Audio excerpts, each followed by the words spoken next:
Well, you know, we took over the drop zone September 1st of last year. My boss, Tim D'Annunzio, basically grew up skydiving-wise on this drop zone. And for many, many years, he's really wanted to own this drop zone. And the timing lined up for us. And the famous Thacker family had come to a place where they were ready to get out of the drop zone business. And those two radials lined up, and here we are at Skydive Paraclete, formerly known as Rayford Skydiving Center.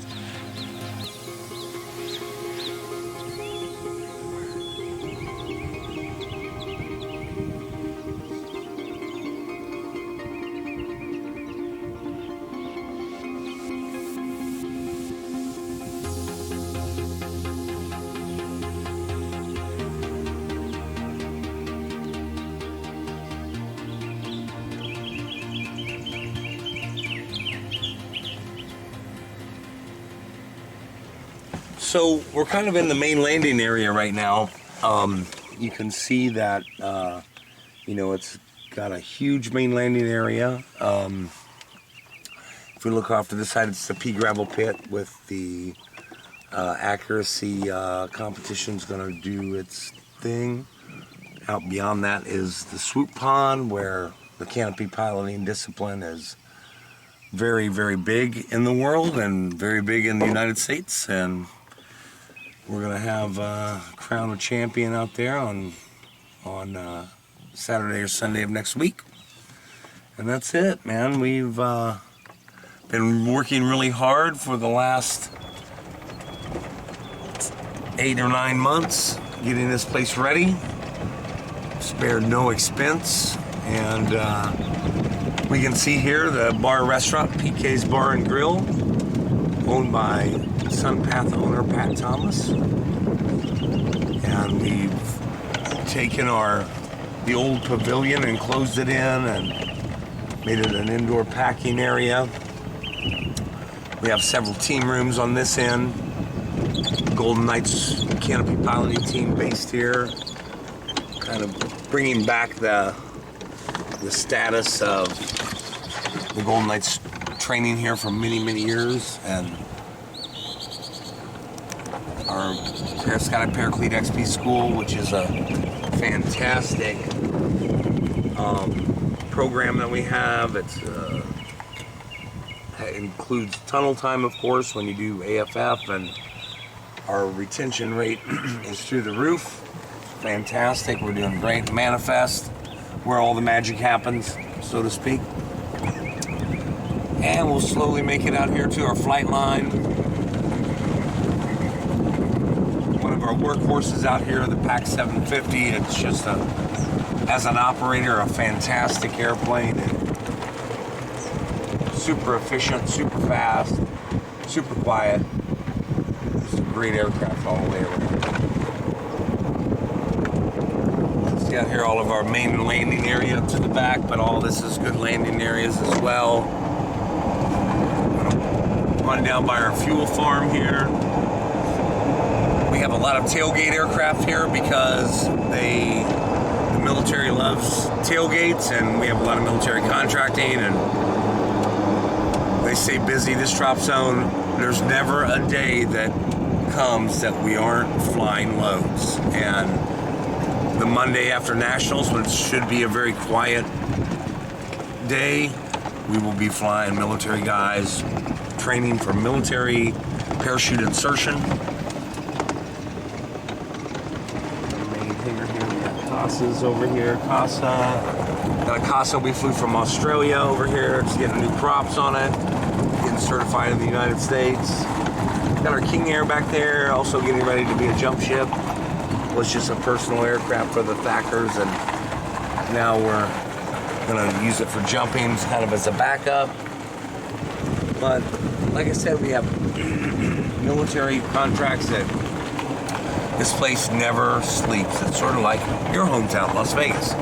It's always awake, and when there's good weather, we're gonna be pushing a lot of airplanes, no doubt about it. Here camping in an RV park, camping down our line here, nice quiet, down in the pine trees.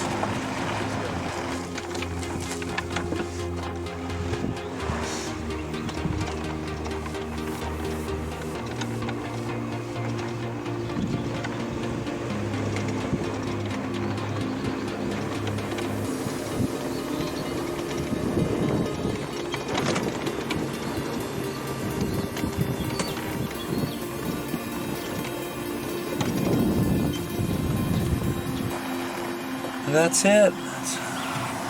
Just getting ready for our big deal here. Doing some training today. I'm jumping with my 4-way team, making a dozen jumps, and then moving right into my meet director slot. Gonna have a great week and make sure people are safe and have good jumps. Everybody's gonna leave well jumped and tired, and they're gonna love it. Great. And then we're going to party like maniacs on the last day and blow off some steam. And then on Monday after that, we're going to go right back to work.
Welcome, my friends. I'm Steve Verner. I'm your host for Skydive TV's coverage of the 2015 National Parachuting Championships here in Rayford, North Carolina.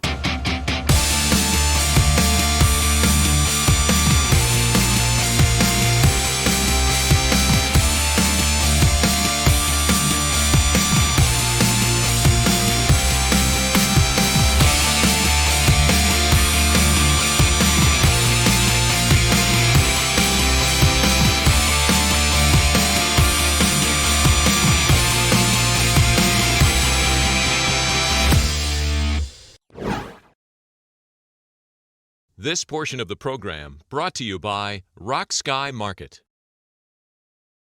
The weather out here is hot. Can I say hot? Yes, hot. It is going to be 101 degrees today. It's about 60% humidity, and it's going to rise. Today's going to be the best day as far as rain's concerned. There's none in the forecast. As this competition progresses, the temperatures are going to drop just a little to the high 90s, mid 90s, and the lows are going to be around the mid to upper 70s. But we have a chance of rain pretty much every day of this competition. It's kind of like Florida weather out here in North Carolina. It doesn't seem to be much difference.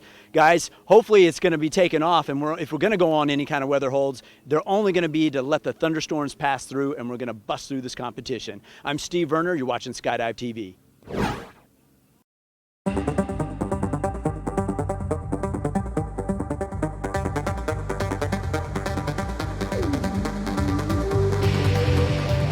Here is a list of the schedule of events for this year's competition.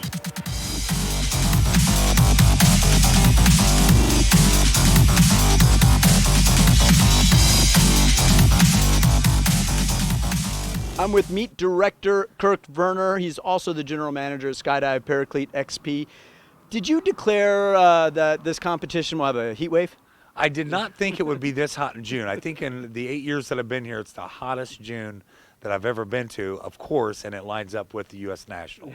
That's right. So I think we're hitting 101 today. How do you think the competitors been saying it's been affecting the performance? I haven't heard that part, but I know that we've been really preaching to people to keep hydrated, you know, making sure they're fueling their machine and making sure they don't get behind the power curve on water. Yeah. So officially the competition started, is that right? That's correct. We are on the competition clock as of 1 p.m. today. All right. And so how are we starting this thing off? We're going to do a round of style so that we get a complete meet and style in case we have any kind of weather, although the weather looks really good for the rest of the week. And then we're going to 2 rounds of accuracy tonight. Then tomorrow morning we'll start 6 a.m. first call for canopy formation. And then at 7 o'clock we'll start accuracy for 3 rounds. Okay. All right. Sounds like things are getting underway. Then do you foresee any challenges or hardships during this competition? I think it's going to go really smooth. You know, we have a few extra stylists and a few extra accuracy competitors from the last couple years. But it's still, I think it's going to go great. You know, we're expecting a good performance from everyone, and hopefully we'll, get it done on time.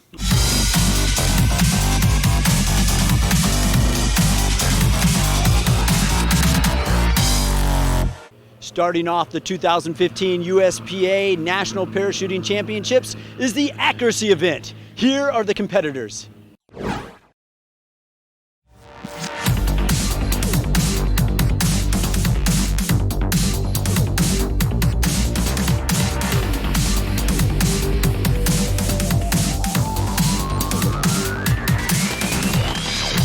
Well, this year has been a struggle. I haven't really been able to train. I came off from a bicycle injury in November, so I had a moderate head injury, and injured my hip. So I'm trying to recover from that. So training-wise hasn't been there, but then mentally I'm prepared. I'm anxious. I'm excited, and I think I can do, and hopefully I can do well. I am tuned up. I haven't overtrained. I haven't undertrained. So maybe I have properly trained.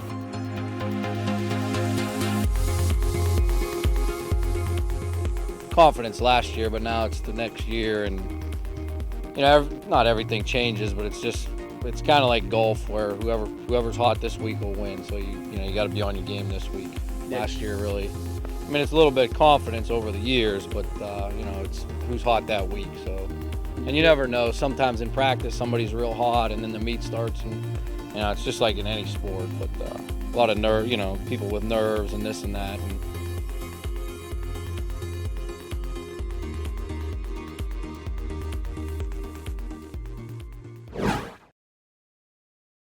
This portion of the program is brought to you by Paragear. What's new for Skydive TV this year? Well, we've made it easier for you to find us and for you to watch us. We now have a YouTube channel. Go to YouTube, look up Skydive TV, and you can check out what we're showing you today. I'm Steve Werner. You're watching Skydive TV.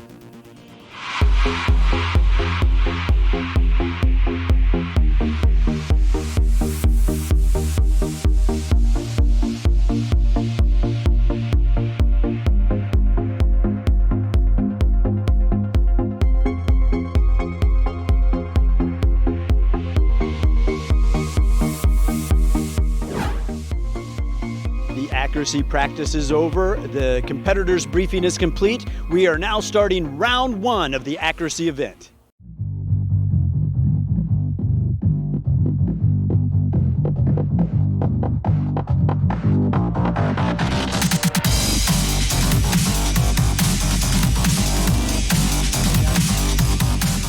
And this is the first wind dummy to land. See how he does. Okay. Not too shabby. They dropped out the wind indicators and pretty much everything blew off in this direction. So I think what we're determining now is they want to be let out more here and not so much here. I'm Steve Verner, you're watching Skydive TV.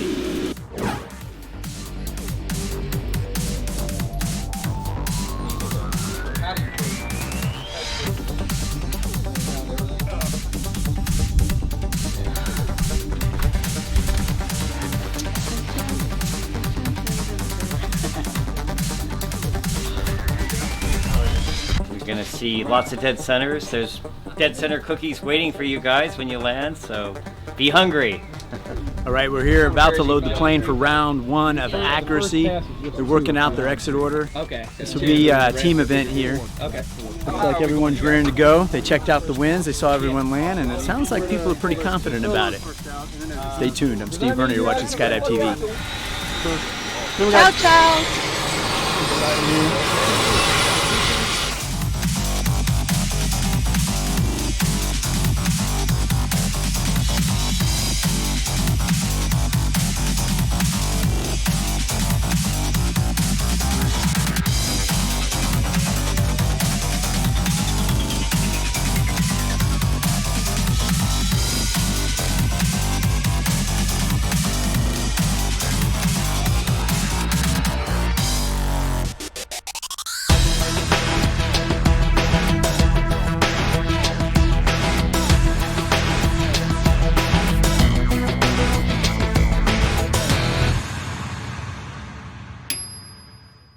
Need gear today? Rock Sky Market has thousands of items in stock. Rock Sky Market ships worldwide. We offer shipping free in the U.S. and territories on all orders over $40. Rock Sky Market offers the best gear, the best prices in the industry, and we also have a complete master rigging loft to pack and repair almost anything you need. Rock Sky Market offers complete rig packages for under $4,500. Come see us at rockskymarket.com. Always open 24/7. Better gear, better skydivers, Rock Sky Market. The SunPath student. SunPath quality. Skyhook equipped. Less than $2,400. See your SunPath dealer for more information or go to sunpath.com. This portion of the program is brought to you by SunPath Products.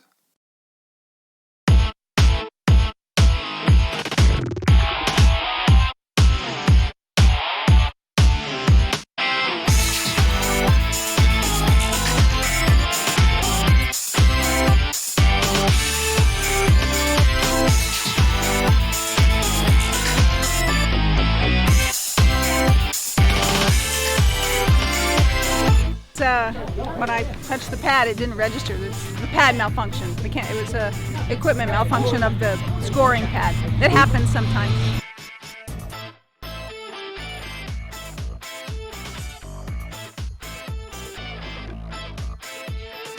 Not good. I had 15 centimeters.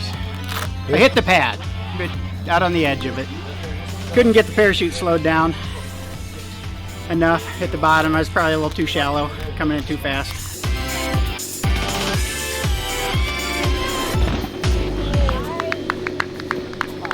Thanks. Good job. Thank you. First cookie of the meet. Thanks.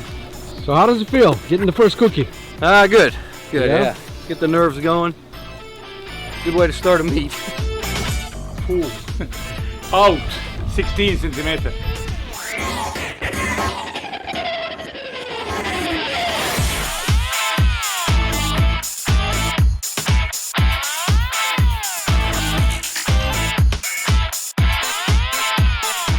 All right, Team Skydive Bricks just landed off of round 1 on the accuracy event. How did that go for you guys? It went all right. We dug us a little bit of a hole, but we'll try to get out of it and see what happens next round. Do you find round 1 usually is kind of not as good as the other rounds? Yeah, get the butterflies out. Yeah. The first round's always usually the toughest, and then you settle in. Yeah. And Cheryl, how did you do on this one? Oh, I did horrible, absolutely horrible. I mean, I shouldn't have more than 8 cents per total for 10 rounds, but I guess I'm just going to have to dead center out the rest of the meet. That's it. Dead center out, and then you're doing all right. Yeah.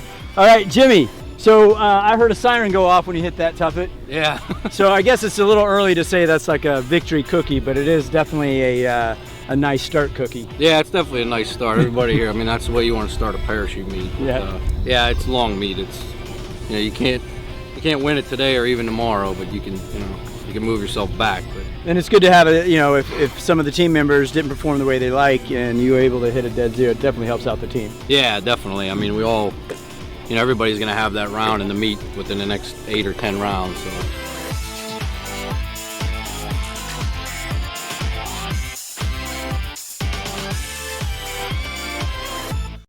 In the past, the USPA has had nationals where it's encompassed 10 to 12 days. There's growing number of events and growing number of competitors, and it's become a logistical nightmare. So what's happened now, this is the first year, 2015, where the USPA has split skydiving nationals into 2 separate competitions. You're going to have a parachute nationals and you're going to have a skydiving nationals. So 2015 here in Rayford, North Carolina is the host of the parachuting nationals. So this is going to be the CP event, the CF event, the style, the accuracy events, and then later on Skydive TV will be covering the free fall events or the skydiving nationals, and that will be VFS, FS, MFS, and all those things that take place in free fall. How do you feel about the fact that they're splitting the nationals into 2 separate groups, parachuting and skydiving?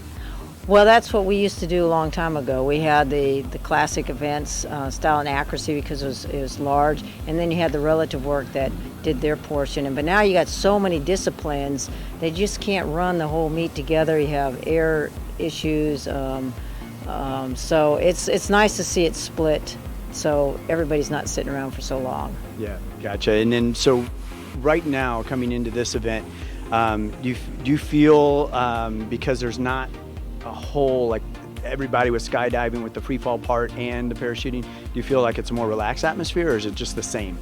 More relaxed. I mean, it's not so chaotic with so many folks and trying to, find packing areas and everything else, and just having to wait because of load issues. So I think we can move it along a lot faster, which will be better for everybody, because here it's 100 degrees. We just kind of want to get it over with and move on and not be sitting out here for 4 or 5 days. And it's really early in the year for our training. A lot of us aren't happy with the meet in June. Usually it's always in September or October, and you train all summer, but this year it's right in the beginning of the summer. So a lot of us got out to Lodi, California for training jump and got 40, 50, 80, however many jumps people were able to make. And so you get some training out there early, and then back in Ohio we were able to get some, but the weather's not good in the early part of the year, and a lot of the northern jumpers are like that. We're the Florida jumpers with all the events here. A lot of the southern jumpers have been jumping, all year round or since January, February. So yeah. So that was something with the change in the dates and how they're splitting up nationals now. Yeah. That I assume is going to switch everyone's training regimen up a bit in the years to come. Yeah, a lot of people will have to. Next year's national is supposed to be early too. We're hoping to get that changed, but it's not in our hands. So. Yeah. But yeah, it'll be more earlier camps, and people are going to realize that they're going to need to get training. But a lot of us, aren't professional jumpers, so we have real jobs that we have to get away from, and it's hard to just go to Florida for a month or a couple weeks and train, get the training. And then if you get down there and the weather's not good or whatever. But I so enjoy accuracy and style. Style is such an athletic event. It's a shame that they say next year is going to be the last year for style. It's one of the most challenging events that we have, and it's a classic event. So I'm hoping that next year 100 people turn out for the last year and discover style, and maybe it'll have a rebirth. Yeah. This portion of the program brought to you by Rock Sky Market.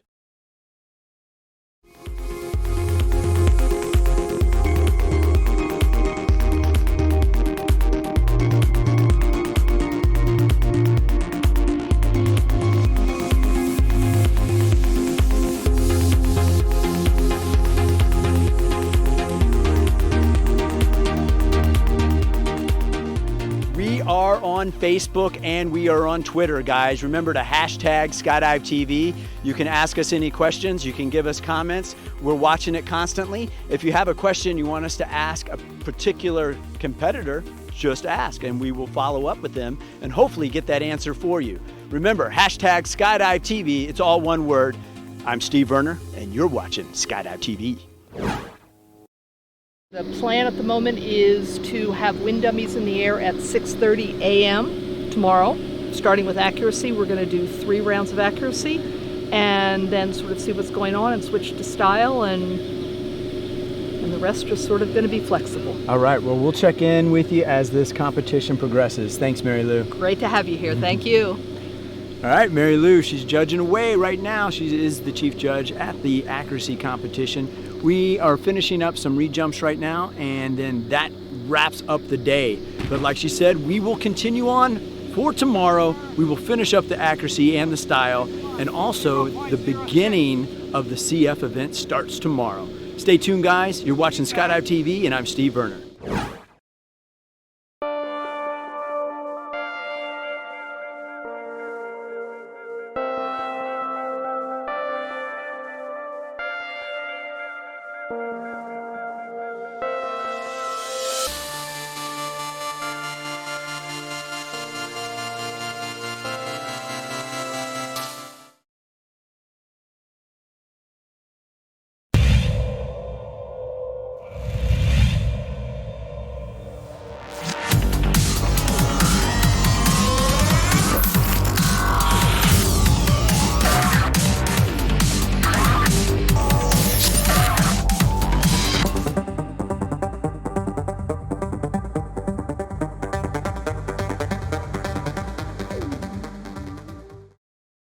We are now underway with the 2015 USPA National Parachuting Championships.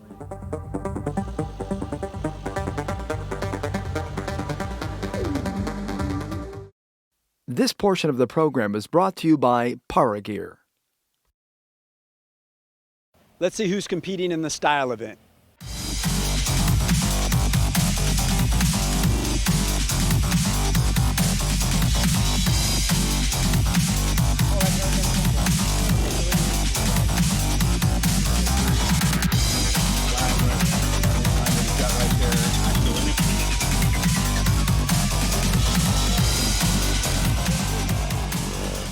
All right, we're in the staging area with round 1 competitors for style.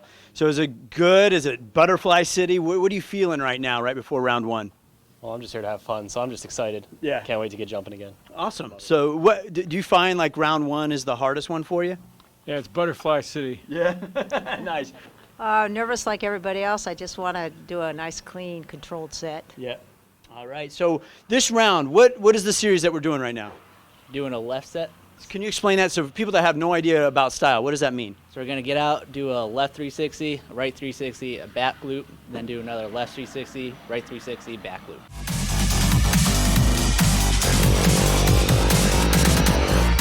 Round 1 of the style competition is about to take place. Here we are, loading it up right here in the pack, guys. It's happening. We'll talk to the competitors when they land. I'm Steve Werner. You're watching Skydive TV. James Hayhurst right there taking off. He's going to be the wind dummy.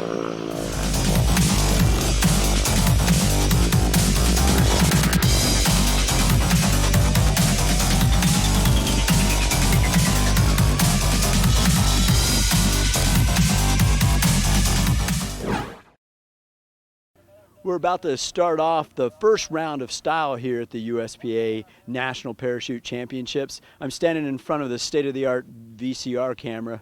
The actual tripod that it's sitting on is probably like $10,000, so that definitely is a big hunk of equipment right there. But what these guys do is they have to focus in on these little dots, which are the jumpers, jumping out of the plane while they do their style series, which will be like a left turn, right turn, and a flip. They have to do that series twice, and they get scored on that. And what they're scored on is their heading control and the quickness at which they do these maneuvers. So we'll have more to show you. We're going to have the OmniScore giving us some of this footage that we're going to be able to then give to you. Stay tuned. I'm Steve Werner, and you're watching Skydive TV. This portion of the program brought to you by Rock Sky Market.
So Nancy, you just recently landed from your first style round, is that correct? Mm-hmm. Yeah, we did a left set for the first round. We managed to muster up some energy in this 105 degree heat, whatever it is. And the first one felt pretty good. Yeah, I think the heat index is 110. Is it? Yeah, it was, it's melting point. I was told to hydrate or die, and I'm not yet done, so I'm hydrating any way I can. So do you find this heat more challenging to compete in? Not really. I kind of like it. When I was a young kid in the Army, I trained here at Rayford, and it's just now getting up into the temperature-humidity range that I really enjoy. So are you ready for the first round of accuracy? Oh, absolutely. I've been ready.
We are on Facebook and we are on Twitter, guys. Remember to hashtag Skydive TV. You can ask us any questions. You can give us comments. We're watching it constantly. If you have a question you want us to ask a particular competitor, just ask and we will follow up with them and hopefully get that answer for you. Remember, hashtag Skydive TV. It's all one word.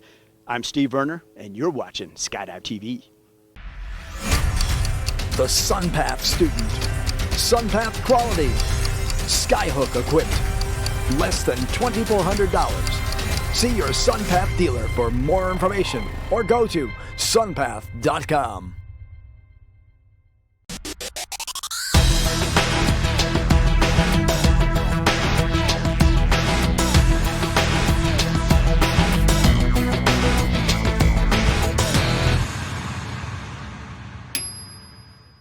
Need gear today?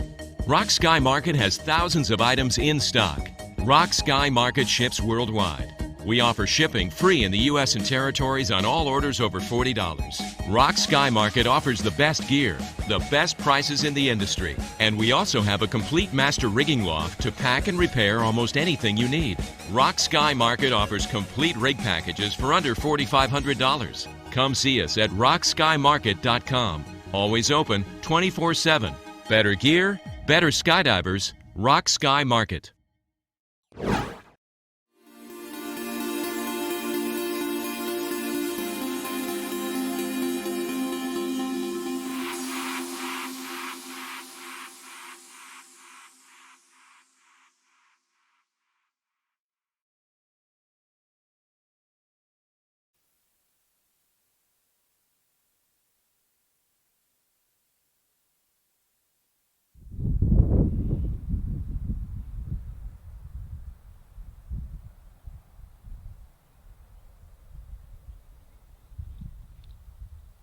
Today's weather will be hot. It is almost carbon copy of yesterday, except today, hotter. It'll be 101, 102 degrees today with a heat index up to 108. You could see the competitors yesterday. It took a toll on them. Our camera equipment was actually shutting down from overheating. Today's even hotter. People are advised to stay indoors in the AC. I don't think it's going to happen. There's a heat advisory that will remain in effect today until 7 p.m. Temperatures will be from 98 to 102 degrees today.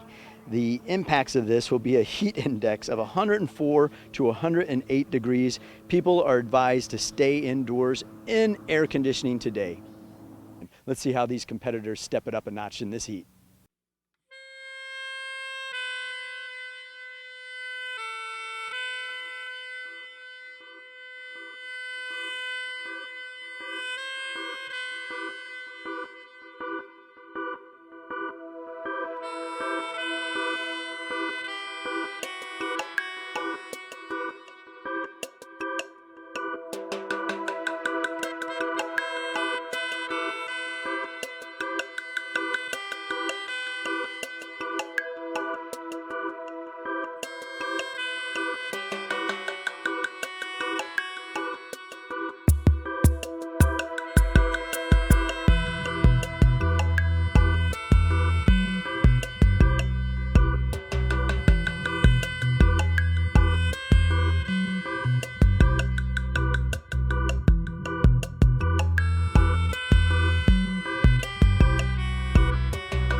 I'm with meet director Kirk Werner.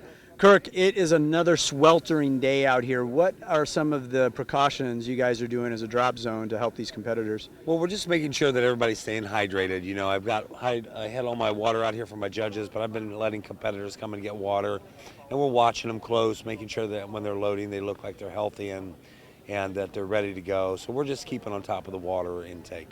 Gotcha. And are you kind of rearranging how the competition progresses today? Yeah, we're going to finish this round of accuracy, which is round 5, and then we're going to switch to style, and then we'll come back and do a couple of rounds of accuracy tonight like we did last night. Okay, and what is the main purpose of that?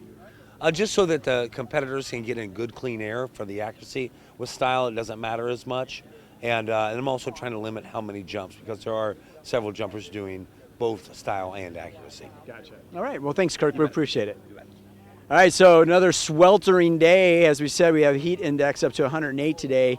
We have a lot of competitors dying in this heat, but they're actually staying hydrated. So it's just a figure of speech. They're not literally dying, people. Relax. It's okay. We're competing. I'm Steve Werner. This is Skydive TV.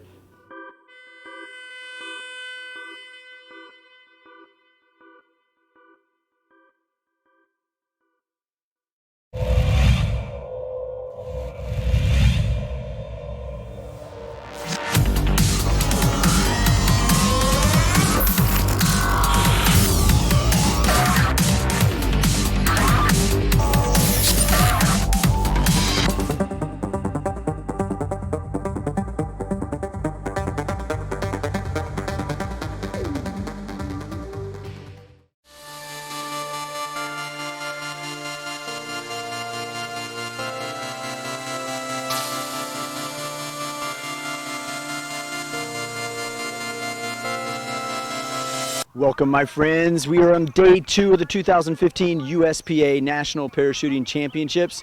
Right now, we have round 3 of accuracy that just got scored. So their competitors are actually on round 5 as I speak. We'll have those scores coming for you soon. Also, canopy formation, 2-way sequential. That has started today as well. We'll have more information on that. Stay tuned. I'm Steve Werner. You're watching Skydive TV. We would love you guys to interact with us. Remember, we're on Twitter. It's #SkydiveTV. And you can also find us on our YouTube channel, Skydive TV. Check us out, guys. This portion of the program brought to you by Rock Sky Market. Download the Skydive TV app and have the skydiving world in your pocket. Find us in iTunes or the Google Play Store. It's free for all users. Get Skydive TV and watch the national and world championships anytime, anywhere, plus lots of bonus videos. Download it now. Watch the best of the best skydivers in the world on Skydive TV. We've only completed 1 round of style so far, and that'll pick up later on today, so we don't have much to show you there. But accuracy is on round 4 as I speak. As of round 2, they had it judged, and Jimmy Drummond was in 2nd place, but he's favored to win this thing, so let's see how he does. Here are the current standings.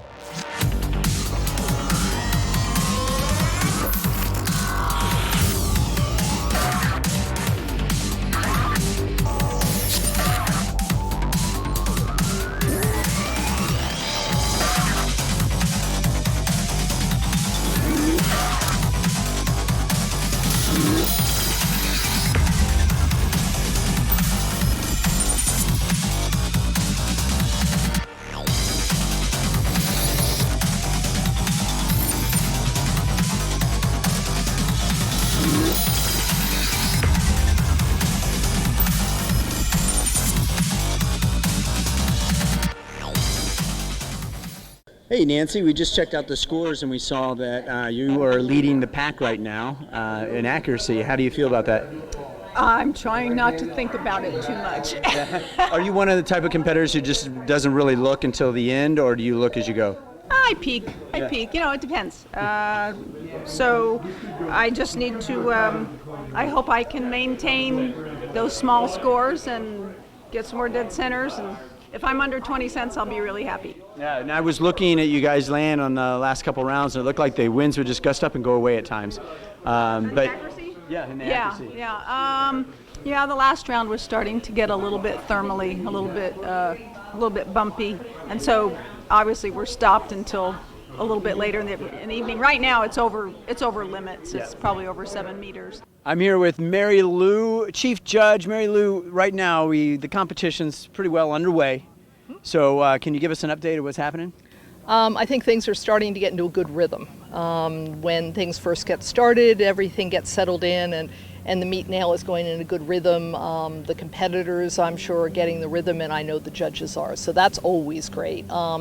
We're planes taking off, and we're going to be in round 5. So, we're moving forward in accuracy, and we've got a few more to go, and then we're going to switch to style in a little bit.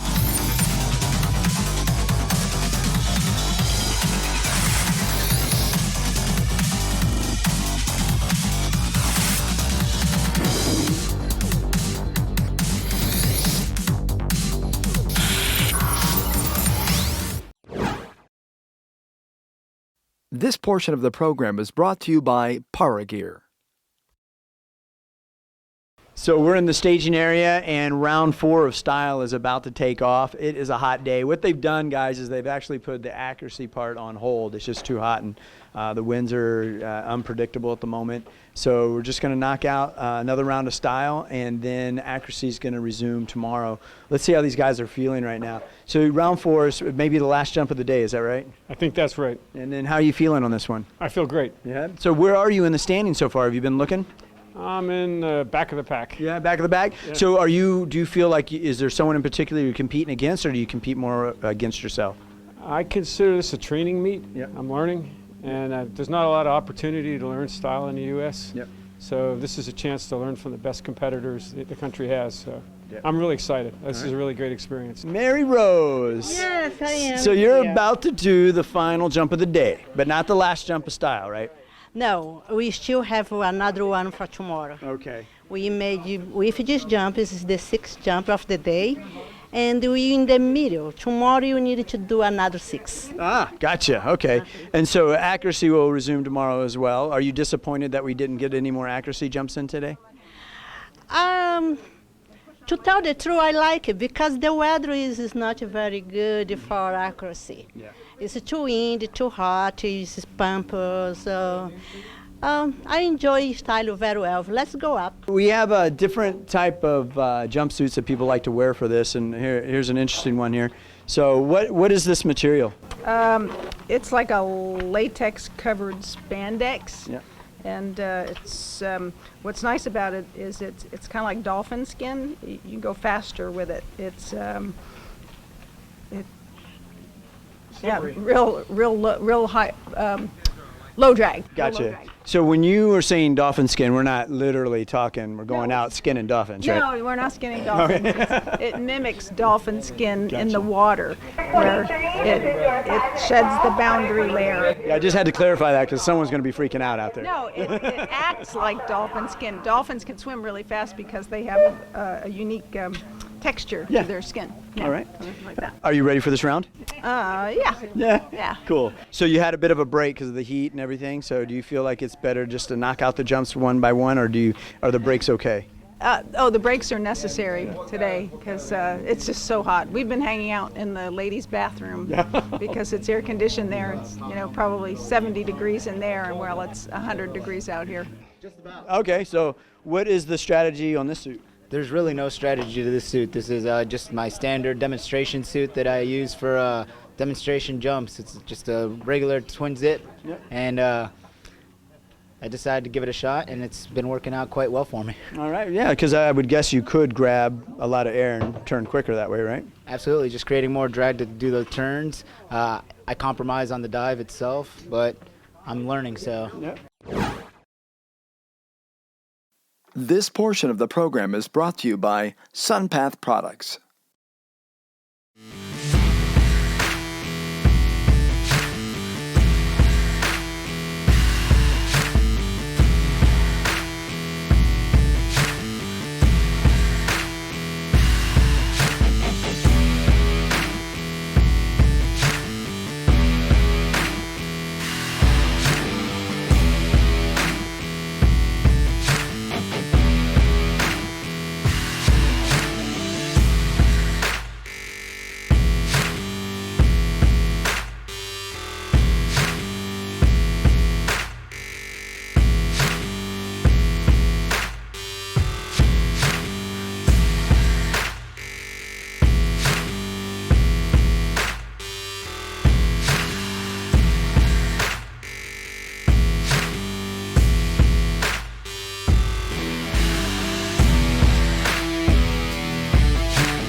Here are the current standings in the style event.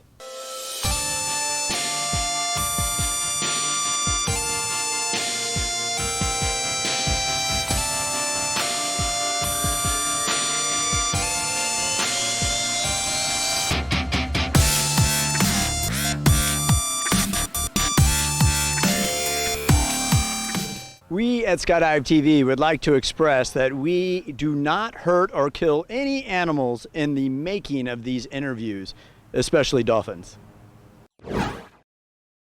So that's a wrap for today, my friends. Kirk Werner, the meet director, has put the kibosh on the accuracy event for the rest of the day. It's just too hot and too much thermal activity. The winds are inconsistent. So tomorrow we'll start off with that. They're going to start again about 6 in the morning. Woo! Everybody's ready to go for that. Plus, it's a lot cooler, I know. The weather for tomorrow is supposed to be about 98 rather than 102. It could be a big difference. Who knows? Stay tuned, guys. I'm Steve Werner. You're watching Skydive TV.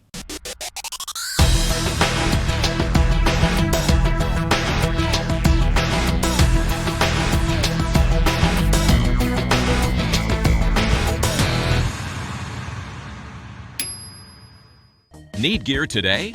Rock Sky Market has thousands of items in stock. Rock Sky Market ships worldwide.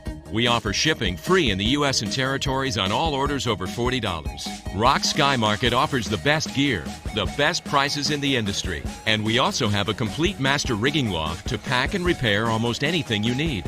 Rock Sky Market offers complete rig packages for under $4,500. Come see us at rockskymarket.com. Always open 24/7. Better gear, better skydivers, Rock Sky Market. The SunPath student. SunPath quality.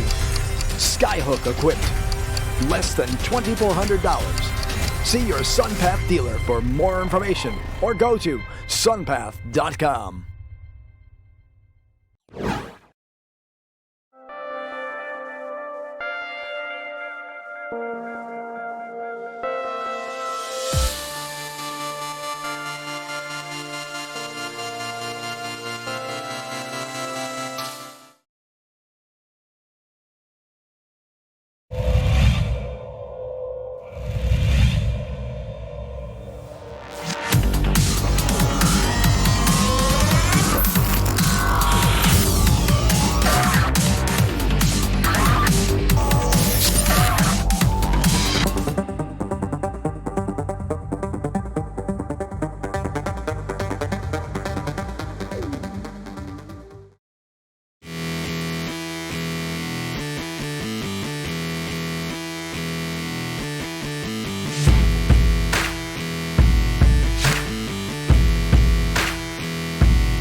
And here is who is competing in CF two-way sequential.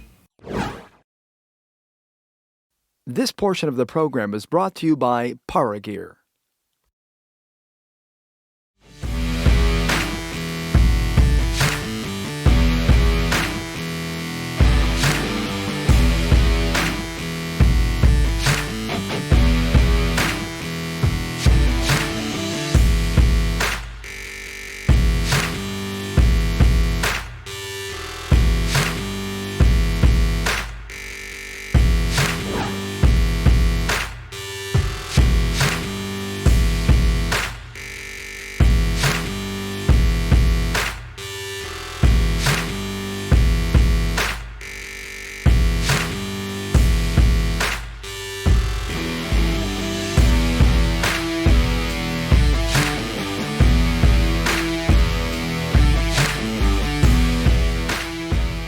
I'm with two-way sequential team in the CF event. The name is Yummy Little Monkey and Big Mean Ogre. And I saw you guys pointing fingers at each other. Who's the ogre? Yeah, okay, so we're not going to agree on this one. All right. Who's the monkey? Who's the yummy monkey? Who's the yummy monkey? All right, guys.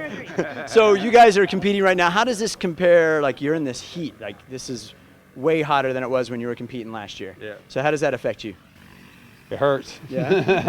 I think it's always a factor. When it's cold, you worry about layers and gloves and numb fingers and, you know, wearing so many layers being bulky. And when it's hot, you're getting exhausted from just the humidity and being so, you know, drenched in sweat. It's always something. Yeah. So. And so you guys have completed a round or two now, is that right? Rounds. 2 rounds. How did it go for you?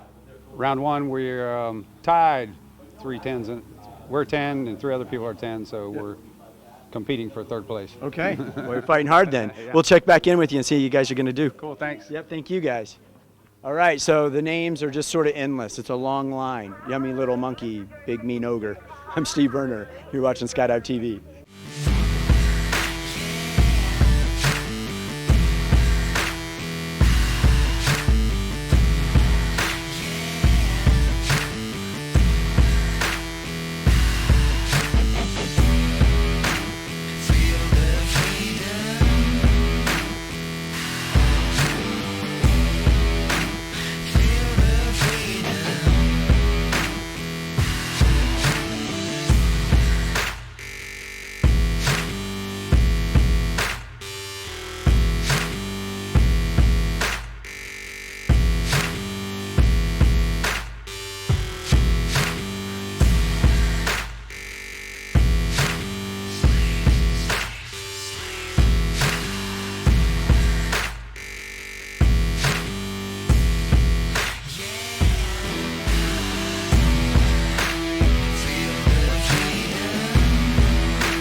I'm with two-way sequential team, Team Rescue. They are out of Canada.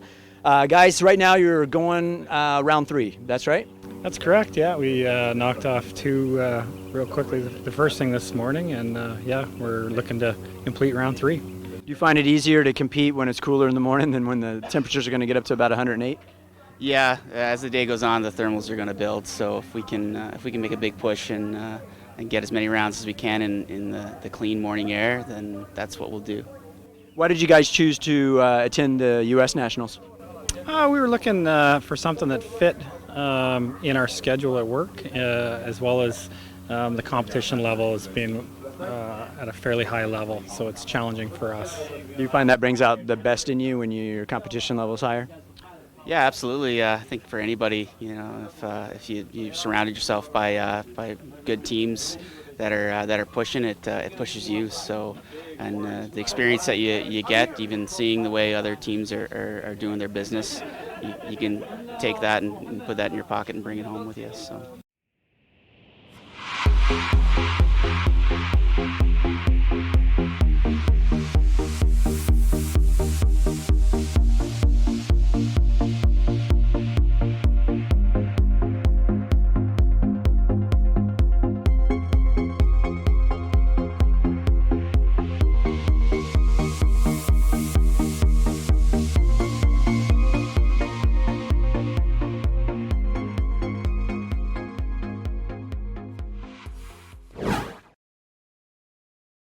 This portion of the program brought to you by Rock Sky Market.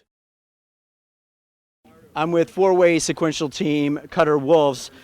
Guys, you are, what I see from your team right now, at least in the two-way, that you're performing very well. Do you feel the four-way sequential will perform just as well?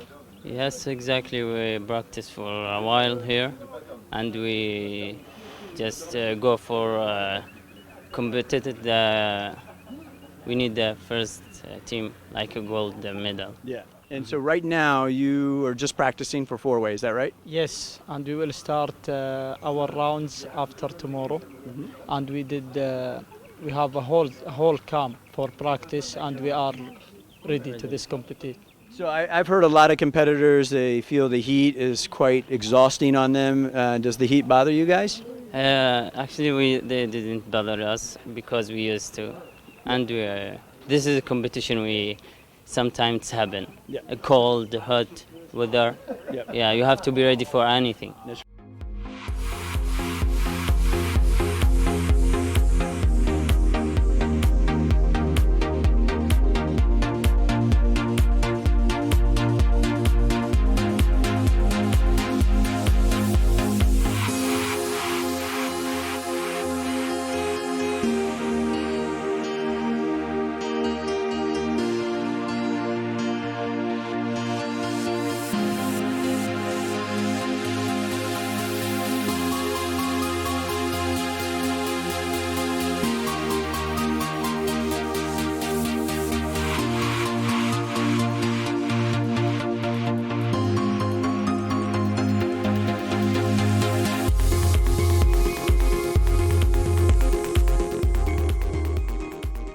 I'm with two-way sequential team Leading Edge.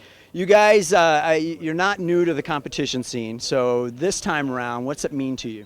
It means a lot. This is actually mine and Yulia's first time competing together. Oh, okay. So this isn't our first national, but this is our first nationals competing as a team together, and it means a lot. You know, we trained really hard for this event, and it all comes down just to this day. Yeah.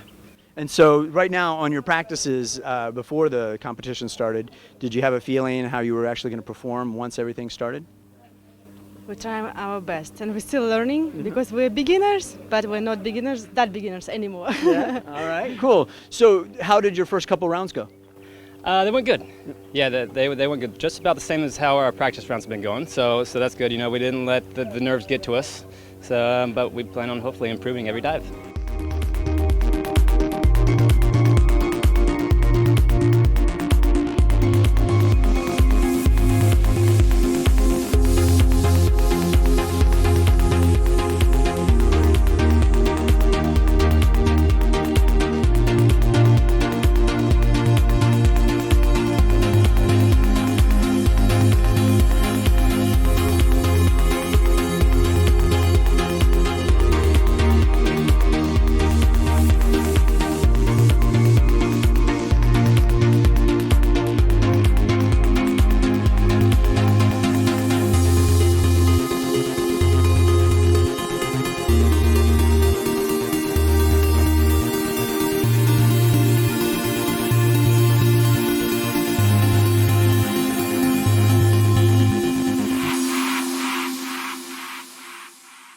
I'm with two-way sequential team Safety Dance. Sounds like you guys, you just came in real excited that round two you got some big points. What happened there in round two?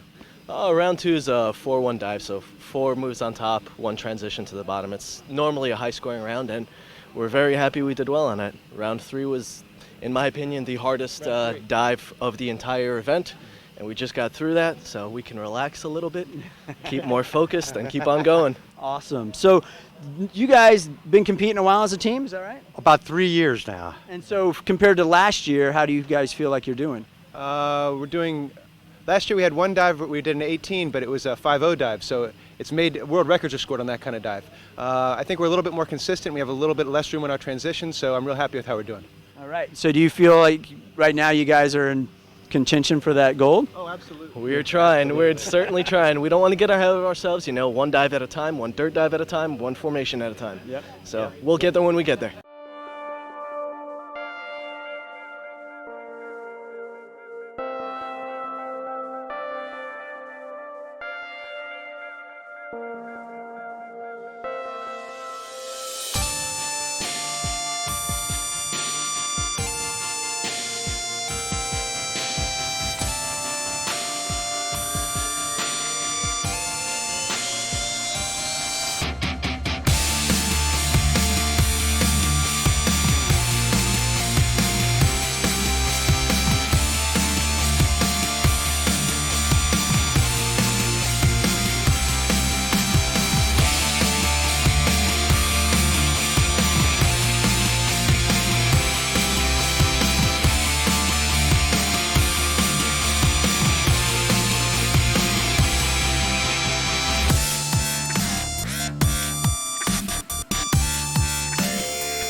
This portion of the program is brought to you by SunPath Products.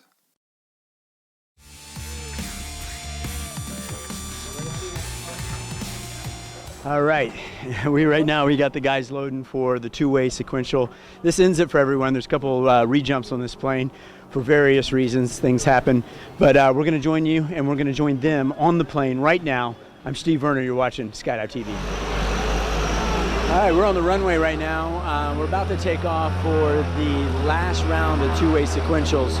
We actually got some CP pilots that we're going to pick up on the other end of the runway because they're still practicing.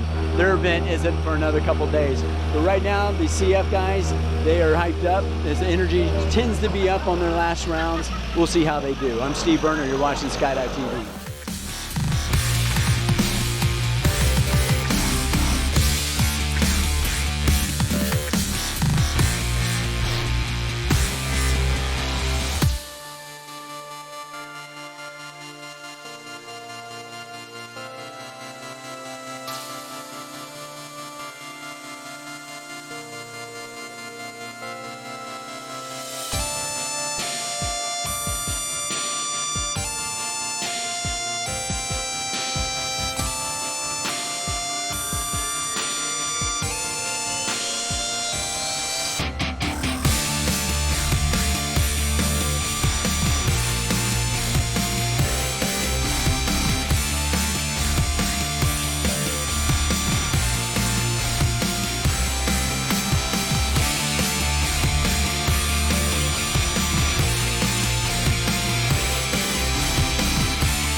Need gear today? Rock Sky Market has thousands of items in stock. Rock Sky Market ships worldwide. We offer shipping free in the U.S. and territories on all orders over $40. Rock Sky Market offers the best gear, the best prices in the industry, and we also have a complete master rigging loft to pack and repair almost anything you need. Rock Sky Market offers complete rig packages for under $4,500. Come see us at rockskymarket.com. Always open 24/7. Better gear, better skydivers, Rock Sky Market. The SunPath student. SunPath quality. Skyhook equipped. Less than $2,400. See your SunPath dealer for more information or go to sunpath.com.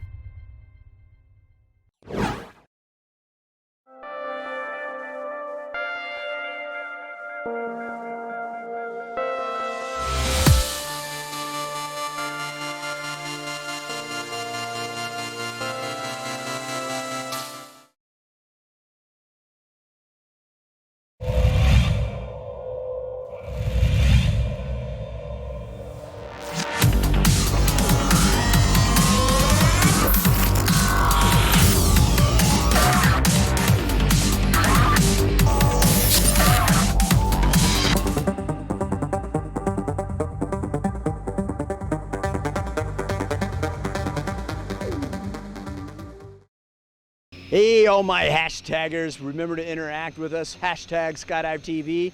You do that from Twitter, from Facebook. Also, you can check out our YouTube channel, Skydive TV, at youtube.com. I'm Steve Werner, you're watching Skydive TV. Download the Skydive TV app and have the skydiving world in your pocket. Find us in iTunes or the Google Play Store. It's free for all users. Get Skydive TV and watch the national and world championships anytime, anywhere. Plus lots of bonus videos. Download it now. Watch the best of the best skydivers in the world on Skydive TV.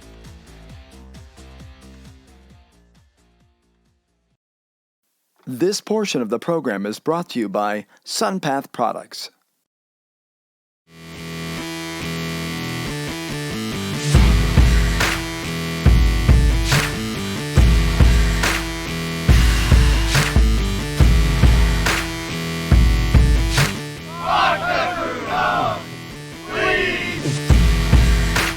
Here is a list of the teams competing in the CF four-way rotation event.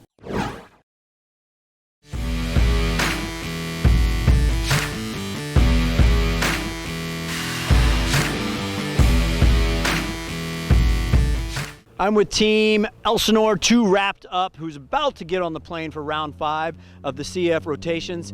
Guys, how's it going so far for you? It's going great. We're off to a great start. Yeah, so I'm hearing that maybe some records are being broken. Is that right? Yeah, we set a new U.S. record on our third round. Third round. Nice. So did you know in the midst of doing it that you guys are breaking a record?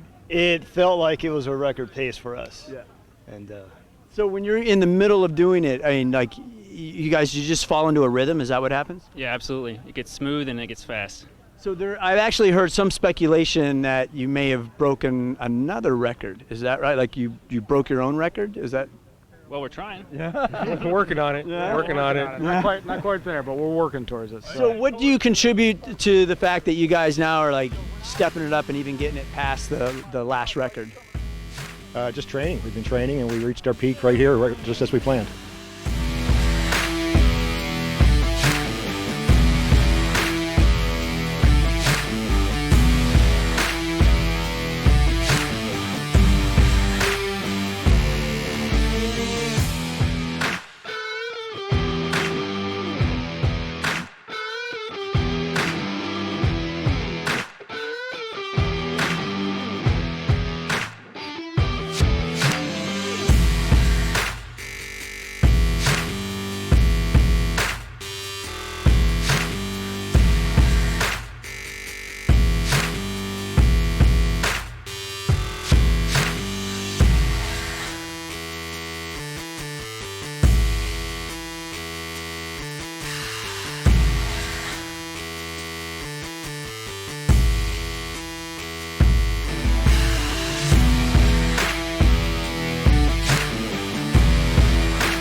This portion of the program brought to you by Rock Sky Market. All right, we have Team Storm Rotors who are just involved in a canopy wrap. Is that what happened, guys? I wouldn't call it a canopy wrap, a canopy collision. Canopy body collision. I got you. Okay, gotcha. So the body hit a canopy. Whose body and whose canopy? My canopy, and I hit John moving sideways with it. So what was the end result? A ripped canopy and a cutaway. All right, but everyone landed without too much incident. Is that right? Correct. All right. Yeah. So what was going on? Tell me a play-by-play of what happened. Well, the quad was building. Number 3 was on. I was coming from the side a little bit fast as it was swinging, and we hit. So did you see this happening? Did you see it developing before the hit took place? Yeah, I saw it coming towards me. So what's going through your mind when you're seeing this happening? Try to take the dock. So you're trying to get the point in regardless? Trying to get the point in regardless, yep. Were you guys able to get a point out of this? No. No, we took a 0. Oh, man, I'm sorry to hear that. So what ends up happening now? You're in recovery mode. You're trying to get your points back? We got 1 round to make up because we had to set out a round because of gathering up more different gear. I got a different canopy now, different container. Yeah. So the generous crew dogs out there that have been willing to loan us canopies. Kevin Ingley offered, Greg Meadows offered, so we're borrowing one of our competitors' canopies. So how does that affect you when you all of a sudden have to do a competition dive with a different canopy now? I just went out on the first jump with it, took it easy. Okay.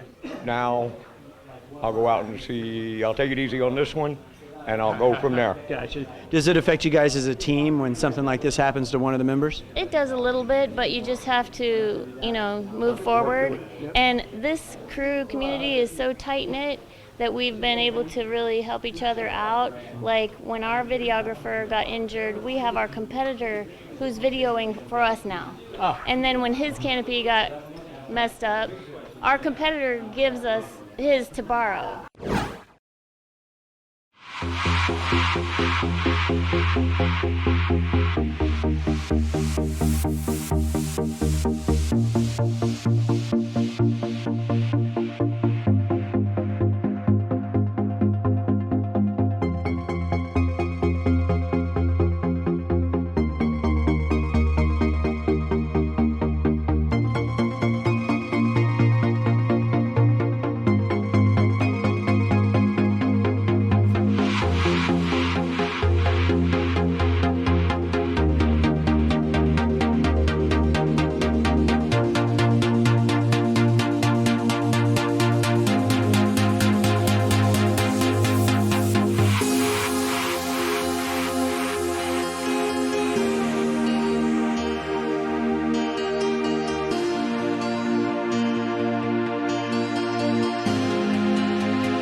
This portion of the program is brought to you by Paragear. We have the four-way rotation team, the Cutter Wolves. These are guest competitors in the U.S. Nationals. How are your rounds going so far? The round is going until now is very good. We are between the first and second position. So do you feel that you are competing on a better level at this Nationals than your previous competitions? Yes, of course, because we had very hard training and we had very hard camp last month. Got you. So what is the plan? I'm assuming you want to be first place, correct? Yeah, because we are planning to be to play in Chicago next year in the World Championship. Oh, very nice. Yeah. All right, well, congratulations. Good luck on the rest of the competition. Thank you.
check out the current standings for the four-way rotation CF event.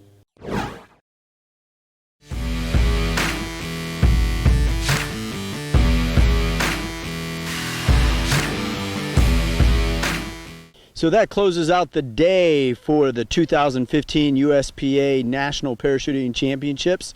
Believe it or not, we actually went on a weather hold and then they just called it. Since then, it's pretty much opened up. There's still a couple extra days given on this competition in case we do run behind. Tomorrow's weather is looking like there is a higher chance of thunderstorms, but we'll see. You never know what's going to happen. So tomorrow will be the start of the Sport Accuracy event. We also will finish up the CF four-way sequential event. Stay tuned to Skydive TV because we got a lot to show you. I'm Steve Werner. The SunPath student. SunPath quality. Skyhook equipped. Less than $2,400. See your SunPath dealer for more information or go to sunpath.com. Need gear today? Rock Sky Market has thousands of items in stock. Rock Sky Market ships worldwide. We offer shipping free in the U.S. and territories on all orders over $40. Rock Sky Market offers the best gear, the best prices in the industry, and we also have a complete master rigging loft to pack and repair almost anything you need. Rock Sky Market offers complete rig packages for under $4,500. Come see us at rockskymarket.com. Always open 24/7. Better gear, better skydivers, Rock Sky Market.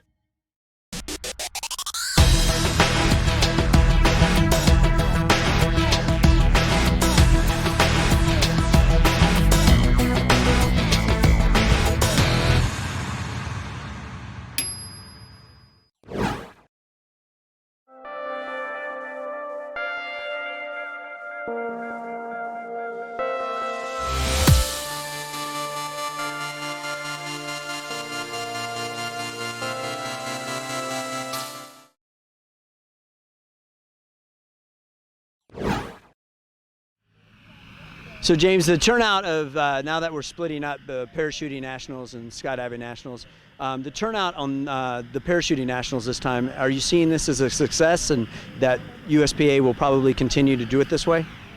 Well, there were a lot of factors that played into the timing of this event at this location. And in some ways, it starts with the Mondial in 2016 being awarded to Chicago, September 2016. And in many ways, that drove bids for the 2015 and 2016 Nationals potential hosts for the Nationals. Since USPA doesn't conduct its own Nationals, it invites host drop zones to bid for a Nationals. And then in some ways, beggars can't be choosers. We take the bids we get. And as it turned out, in the winter of 2014, when the bids were being considered for this year's Nationals, there were no CF bids for the fall. There were no style and accuracy bids for the fall. We had only one bid, and it was from Rayford Skydiving Center. So they bid to do CP, style and accuracy, and CF, and they were driven to do it in June because the CP World Cup this summer is in August, and they had to do it 2 months before that meet. So August, July, June. So they were forced to bid in June if they wanted to conduct it, and no one else wanted to do it. Right? So when people say they, like USPA did this to us, you know, it's silly because really it was, thank goodness, Rayford bid on a national so we could have an event in 2015. Now Rayford sold to Paraclete Skydiving Center, you know, Skydive Paraclete XP, and they graciously took the bid and inherited it, and they've tried to do the very best job they can. It's an off-meet nationals, so we're not picking our CP team for 2016. We're not picking our CF team. We're not picking our style and accuracy team. That will happen next year in 2016 in June down at Lake Wales. They bid for a June Nationals. And this has all been driven by the Mondial. You have to have the Nationals at least 2 months before the event, the first category event, like the Mondial. So really it's been the timing of the World Meet and the fact that the weather is best in Chicago in September that's driven everything. So I would encourage our competitors to realize that there's no nefarious decision-making going on here. We're pretty much doing the best we can with the situation as it unfolds, taking the bids we get from host drop zones and making the best of it.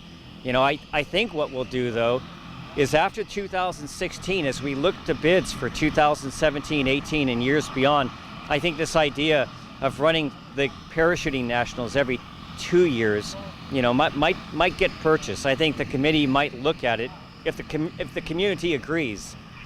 So far as I've floated the idea to CF competitors and style and accuracy competitors, a lot of them, their first reaction is, you know, that might not be a bad idea. Now I know we have 450 people go to the skydiving nationals, recreational 4-way, 8-way. I think we'll do that every year. As long as we have those kind of numbers, there's the demand for it. But we had a lot of complaints about this nationals being in June from the CF community. They're saying, we only had a few months to practice and then you put a nationals in front of us. We wanted it in November. You know, and I try to explain, well, we only had one bid.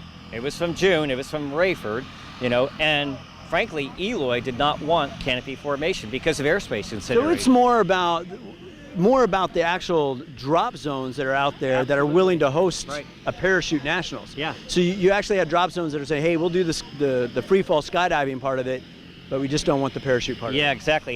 You know, Skydive Arizona is a non-stop drop zone, and if they do a nationals, they have 4-way and 8-way raining down, and they've had a lot of problems with canopy formation veering into their airspace and causing near hazards. So they're reluctant to bid a meet that has canopy formation anymore. So when the community says, well, we demand a fall nationals, back it up, find a drop zone that will host the fall nationals. You know, and there are some, and I think when we go to a parachuting format, there'll be more drop zones that will do that. I believe Betty Hill, Florida Skydiving Center, Z Hills, I think even Elsinore is going to start bidding on parachuting nationals. So I think we'll have a chance to move forward, you know, in the years to come. All right. Well, thank you very much. You bet. Well enlightened about this. So yeah, a lot of people think it's totally a USPA decision. It sounds like it's more like the drop zone's willing to host this thing, and it actually may be a great idea. I'm Steve Werner. You're watching Skydive TV.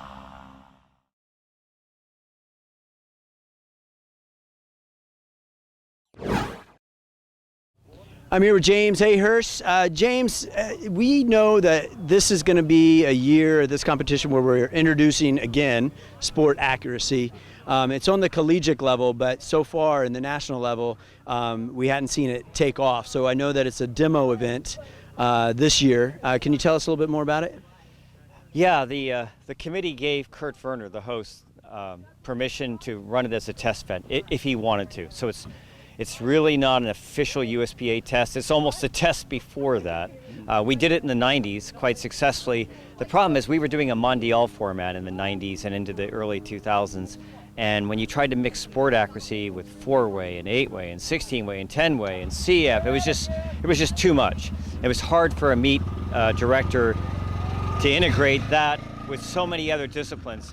So when we went to this format, the National Parachuting Championships, all about canopies, it seemed to me it would be a good venue to introduce sport accuracy again, because it is so successful at the collegiate level, and everyone jumps a parachute. Everyone should know how to land, you know, relatively close to a center target. So that was the whole philosophical background to Gotcha. it. Can you explain the rules of it and the whole format? Yeah, it's actually pretty simple. You have a target. It's about the size of the electronic pad that we use, but the whole thing, 40 centimeters wide, 25 inches across, is the dead center. So if you stand on that, you get a dead center. And then there's a 15-meter circle that surrounds that target, and that's the area of landing.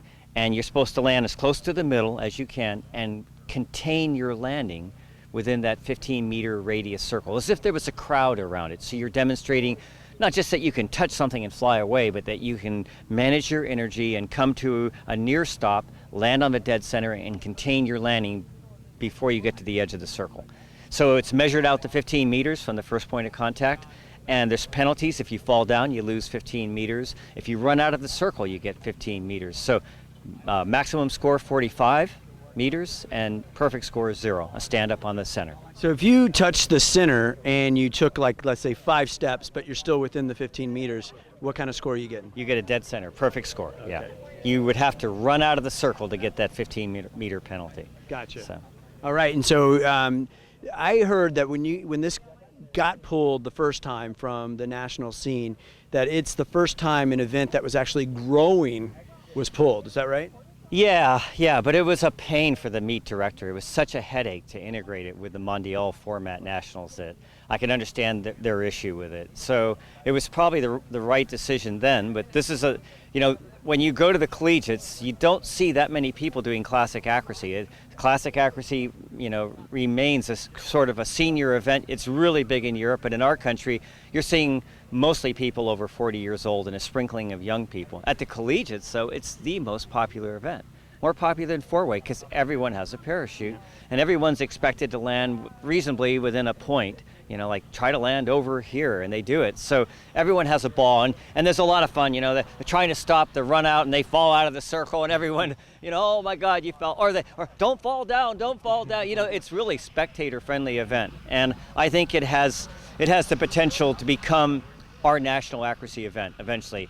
I think this might gradually fade away as the practitioners gradually get older and older and older, but sport accuracy would have legs. We're always going to be jumping recreational canopies. Yeah. So the logic to me is unassailable, and it's just a question of finding the right venue and giving it a chance to grow again. Gotcha. Yeah. So as long as they are splitting up the skydiving nationals and the parachuting nationals, it's a good fit because now we have room to have the event. I think so, yeah. And we're even talking about maybe doing the parachuting nationals maybe every 2 years instead of every year. Because now we have wingsuiting, which is going to be huge. We have the formation skydiving, which is always going to be very, very large.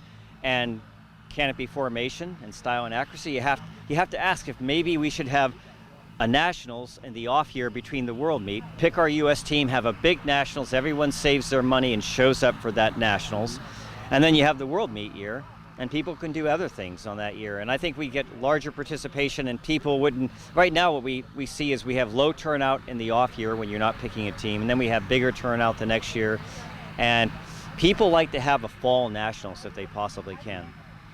So I think if we did it every 2 years, we could always just do it in the fall. People would have plenty of time to train, and we'd get better turnout at the nationals. All right, well, thank you for your time. We appreciate it. So we start off talking about sport accuracy. Now there's some other changes that may be in the works that we just got news of. So we'll keep our eye out on that. You're watching Skydive TV, and I'm Steve Werner.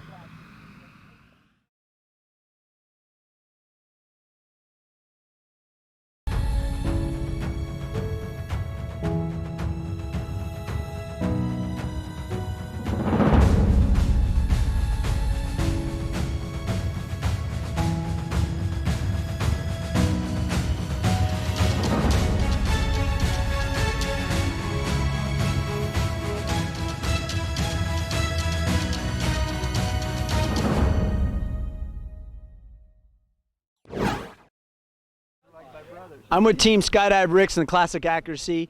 They have just won Classic Accuracy as a team for the 10th year in a row. Congratulations. Thank you very much. Thank you. That is pretty unprecedented, is that right? Yes, it is. It's the first time that you guys know of a team, Classic Accuracy, winning 10 years in a row? Yes, for sure, and let alone a team staying together that long. So this is the original team, Jimmy? Yeah, we had Jim Hayhurst a couple years, but yeah. Very nice. So you guys are stuck around. What do you contribute to the longevity of the team? Good health. No, I mean, we just get along good, and we got a good place to practice. Yeah. So you just kind of stay with what you know. So is there an 11th year in the plans? Possibly. We don't know. Nobody's talked about that yet, so we don't know. Yeah. We'll have to wait and see. All right. Well, congratulations. Thank you. That's a big achievement. Awesome. Skydive Ricks, 10 years in a row, winning first place in Team Classic Accuracy.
I'm with James Hayhurst. He has been on Skydive Ricks. I mean, you know, they just took the gold medal again in the team classic accuracy, and that's for 10 years running. And he was definitely a major player in that as well in the past. Is there any kind of special award that's given to someone who, a team that's been winning 10 years straight? Well, from the beginning, when we got Team Accuracy as an official national event, it was named in honor of Jean Paul Thacker, Rayford Skydiving Center. It was to honor him, and it's called the Thacker Cup. And from the very first national championships in Team Accuracy, the Thacker Cup has been presented. It's a 25-year trophy like the Stanley Cup that's supposed to be retired in the year 2020, 25 years later. Each year we take a photograph of the winning team and we put it in a mail slot inside the trophy. And the idea being that in 2020 we'll retire the trophy and put all the photographs of the 25 years of winning teams and on a photo board behind the trophy at USPA headquarters. So the Golden Knights have won it a lot. There's been a number of different teams, pacemakers, but Skydive Ricks, I think I've been on the team 7 times. Yeah. And we've had a little bit of ebb and flow. Usually it's either me, Cheryl, Jimmy Drummond, Rick Coons, or Drew Riffle. And it's just, we call it Skydive Ricks because Skydive Ricks is a mom and pop drop zone in Ohio that has been so welcoming to accuracy for so many years. And that's really the reason why is Rick and Kay Coons. So it's going to look like about half those photos are going to be of the team Skydive Ricks. Well, yeah, probably if they go one more year, a couple more years, it may be half. Yeah, you're right. Yeah, when it's all said and done by 2020, yeah, you're probably right.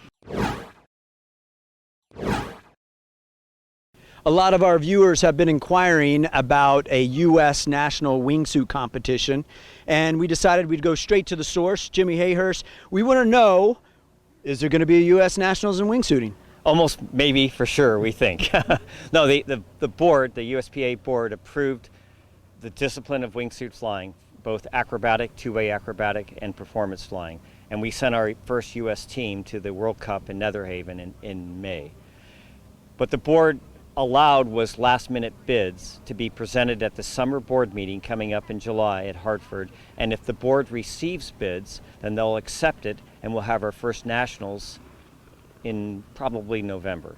Right now we have one bid on the table from Zephyr Hills. So we have one committed bidder who would host the U.S. Nationals of wingsuit flying, both events, acrobatic and performance, in November. I think mid-November was the dates that TK Hayes put on his bid.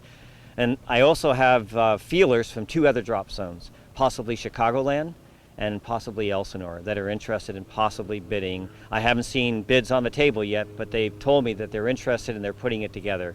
They have about a month to get that done. So we have one bid on the table, possibly 2 more, to host the first U.S. Nationals, which would not only be our first U.S. Nationals, but would also be the event by which we pick our 2016 wingsuit team. Because I can almost guarantee you, with the success of the World Cup in Netherhaven, there will be a World Championships in 2016. So regardless, let's say the worst case scenario here is we only have one drop zone bidding on this. Mm-hmm. We're having it regardless then, is that correct? Or is there any reason why we wouldn't? Only if for some reason the board declined to accept the bid. I don't know why they would do that. In the past, typically, you know, a lot of people think that there's dozens of bids, but the truth is we're normally grateful to get a bid from a host to run an event. And this event, for instance, there was a single bidder that bid all 3 events. So of course we took it. For 2015, the canopy piloting, we have a single bid from Z Hills to run the CP Nationals. So we take what we can get. You know, competitors out there should, if they're interested, if they have strong drop zone support, they should be thinking in terms of talking to their DZOs and asking them if they'd be willing to host a Nationals event. But in any case, I think really strong odds that the board, Z Hills ran 2 successful CP Nationals and the World Championships of Canopy Piloting in November of 2014. So they have a proven track record. So why would the board not accept their bid if it's the only one? And if there's more than one, then they would just be competitive. They'd be looking at what the other bidders have to offer and trying to pick the best bid for the competitors. Gotcha. So we are going to have one, most likely, even likely. if there's just one drop zone that's going to be bidding on this. And if it is Z Hills, it will most likely take place around November. Mid-November, yeah, that's exactly right. All right. Well, with the popularity of wingsuiting catching the public eye, it seemed like it would be a benefit to every drop zone out there to be bidding on this. Well, I hope so. You know, wingsuiting takes a lot of airspace, and that's a big issue. Chicagoland has a lot of open airspace to their west, so it makes sense that they could run it. A big drop zone that has a constant rain of tandems and four-way teams, not so easy, right? You're trying to separate conflicting jump runs. Like, for instance, Skydive Arizona has told me they're not really interested in bidding that event because it would really conflict with their normal operation. But Elsinore, Chicagoland, Z Hills, there's a number of drop zones that could step forward. And with a PAC 750 or a couple caravans or one of each, you can run a wingsuiting event, no problem. All right, so wingsuiting, it's on the table. Most likely it's going to happen. Skydive TV will be there to tell you more about it. And when it does happen, we'll be there to show it to you. I'm Steve Werner. You're watching Skydive TV.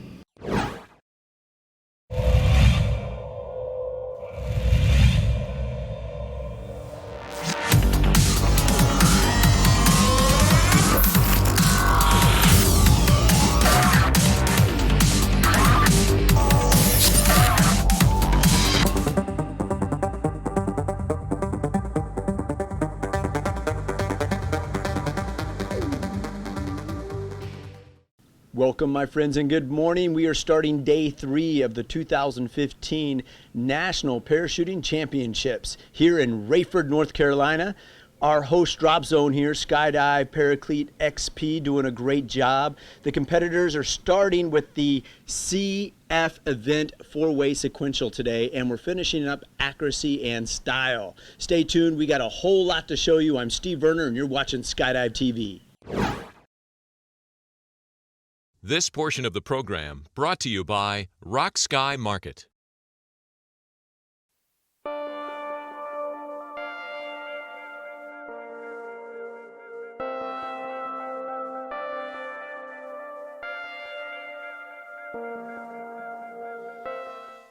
I'm here with Jimmy Hayhurst. Hey, how you doing, Jim? Very well, thank you. Good, good to see you. So you just did the wind dummy jump for today's accuracy. How did that? What are the conditions right now? The winds are out of the north. Aloft, they're about 7 meters, 16 miles an hour, and they push with a steady push all the way down to about 200 feet. And then you have to turn the corner and turn final into this almost calm condition. So that's a tricky dogleg. You need to be on the right side of the world, which is the upwind side, and then let the wind push you to final. Gotcha. And then so with the, I'm assuming you were shooting for the target, right? Well, yeah, I jumped Albert Berchtold. My canopy is in manufacture right now. So Albert let me jump his 325-0. And I'm not going to say the F word, as in first, but I think this may be the largest canopy I've ever jumped. It was a 325. Oh, nice. Did you score yourself when you landed? I got a 3-centimeter strike. It was slow, so slow, I didn't know what to do with myself. All right, good morning, Mary Lou. How things going today? They're going great. The sun's shining, and it's going to be another beautiful day here in Rayford. Yeah, I hear we have a much cooler day at only 99. Really? Oh, now I'm really happy. So you're preparing for the event today, so you got your list. What's going on here? I am taking breakfast orders for the judges. I have a very serious job to do right now. It's very important. I would think you'd want to keep them well fed and well hydrated. Exactly. Hydrated's very important. Yeah, absolutely. So do you see any challenges today as we go? I think the challenges that we had were really yesterday at the end of the last round of accuracy that we did. We, as I was transferring the scores, there were a lot of 16 cents. So I think that really came in and started to separate a lot of people. The winds look really good now, and when we start to get to round 2 and 3, if that happens, I think it's going to start to do even more of a separation. We have another fabulous, beautiful day here in Rayford, North Carolina. Right now it is about, close to 80 degrees here this morning. It's going to get up to 99. So, we get a reprieve, huh? No more 102s. But the heat index is about 102 degrees. It's going to be another hot one. We have about a 6-mile-an-hour wind on average today, but we'll see. Yesterday they were saying the same things, but the winds picked up. We'll see what the trend is, but right now everyone's ready to skydive. I'm Steve Werner. You're watching Skydive TV. The first competitor for the accuracy round 6 just hit the tuffet.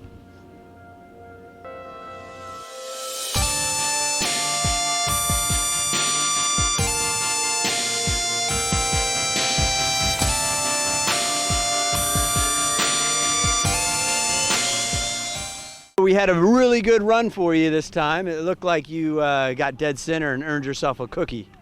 Yeah, me happy. Yeah, good. Me happy. Good friend. This competition, my first time, my first competition, USA. I'm from Cuba. Yeah. I nationalized in Cuba for 24 years. I know competed for 20 years ago, but I'm happy. I'm happy with my result. Good. Congratulations. Thank you. Yeah. Good luck on the next one. Yeah.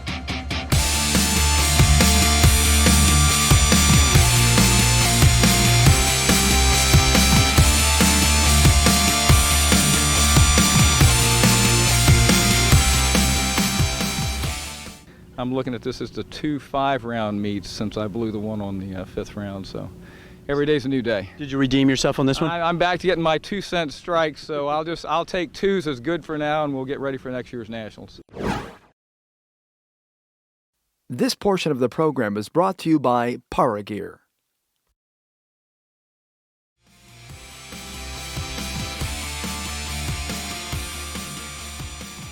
Not that good for me, but you know, it's a learning experience. Yep. Here to learn, so. Takes me a couple of rounds to get in the groove. They should start these meets after first 2 rounds, after 2 fun jumps. Well, I know that there was like absolutely no wind when you were coming in, and now I can actually feel a breeze happening. Does that help or hinder having no wind? It's helper, but you know, I'm make bad score. It's real bad score, 16. Yeah. So. And 16, is that the highest that you can get? Centimeters. Yeah.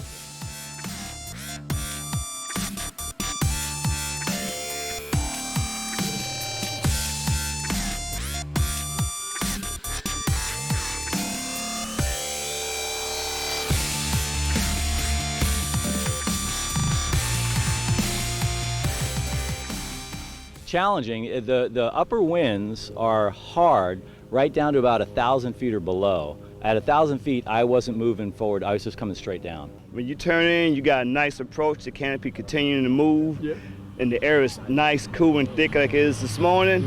It gives you a great opportunity to put your feet on that dead center 10 cent.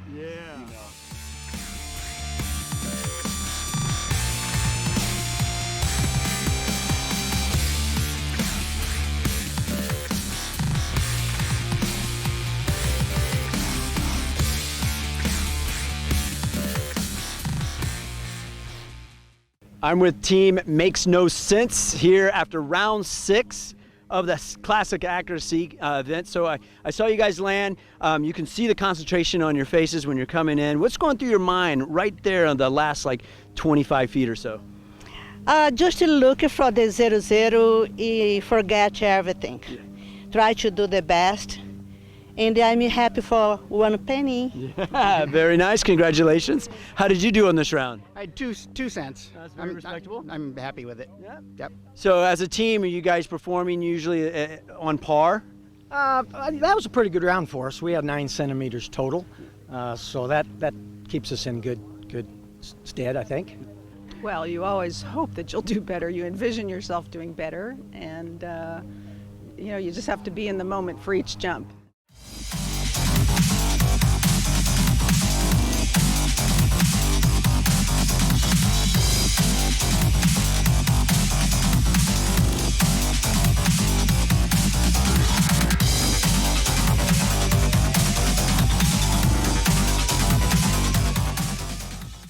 Here is the final results for Classic Accuracy.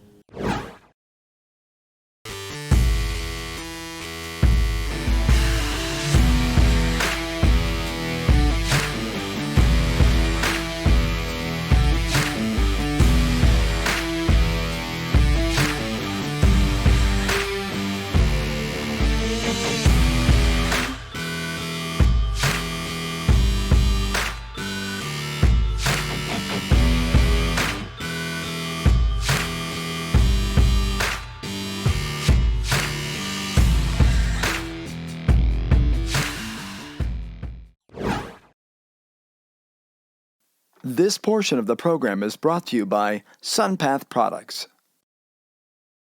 All right, I'm here with Nancy. She's about to start the last round of style, which is kind of competitor's choice on this round. Is that right? Yeah, that's why it's everybody's favorite, because you can go whatever way you want, and if you went the wrong way, nobody knows the difference.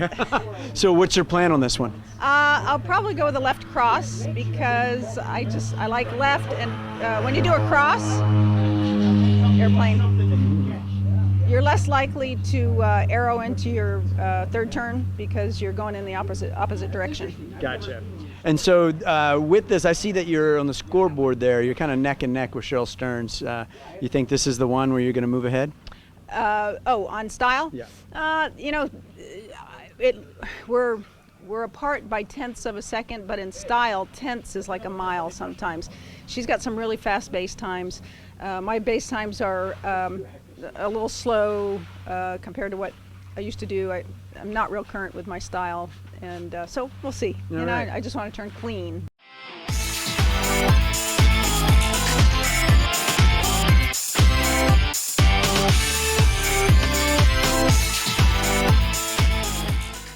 Cheryl, you're about to start the round 5 of style, which is competitor's choice. What do you have planned for this one? Well, I was thinking about doing right, but that was my worst one on the score-wise, on my last score.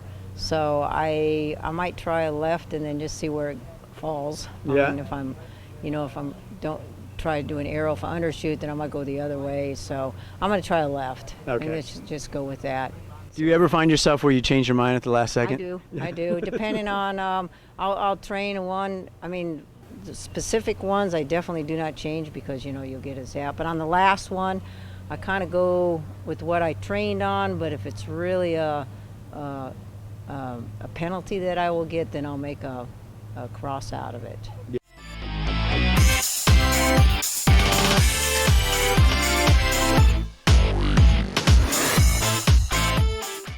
Right set. And why did you choose that? I did a right set on the last one. It was comfortable, and I think I go a little faster on this one because I felt really good on the last one. Do you ever find yourself like just changing your mind completely what you thought you were going to do? No, because if you turn the wrong set, you get a 16. But if it's your choice, they don't know. When do you have to declare it No, before? not at all. Not at all. You go up there and they just look at it, and you just do turn, turn, loop, turn, turn, loop. Yeah. That's it. Yeah. But no, once in a while, I've had it happen where, for some reason, the way I felt, just what you're talking about, I came out of the loop and I went, screw it, I'm going left. Yeah. It's just the balance felt in the right, perfect spot, and it just went left for some reason. Yeah. I've had, that's the advantage to that, jumper's choice. You can't turn the wrong way, So there's there's a lot less pressure, on this dive, obviously, because you can't turn the wrong way.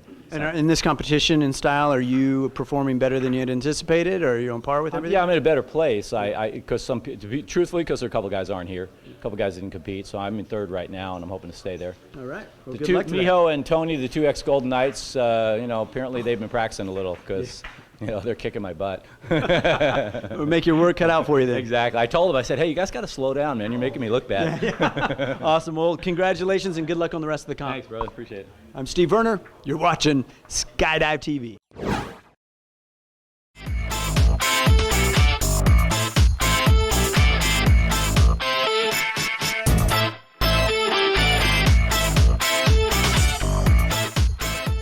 So we're about to go into round 5 of the style, which will be the final round and it's competitor's choice. I have the two guys here that are in first and second place as it stands going into round 5. Tony, tell me, do you think you have what it takes to keep yourself above this gentleman here? I don't know. It's going to be difficult. Yeah. But I think we're doing a left set, right? Whatever you want. Is he playing a mind game? Left set, right? Yeah. So what's your plan on this one? I'm just right behind him a few seconds there, so I'm just going to go for it.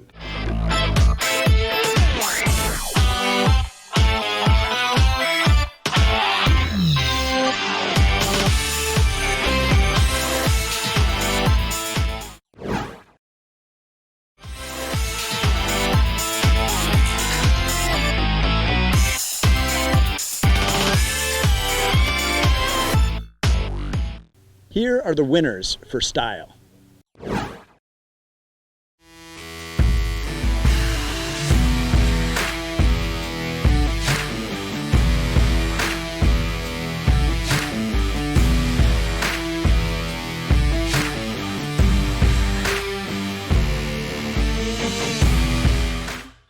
Need gear today?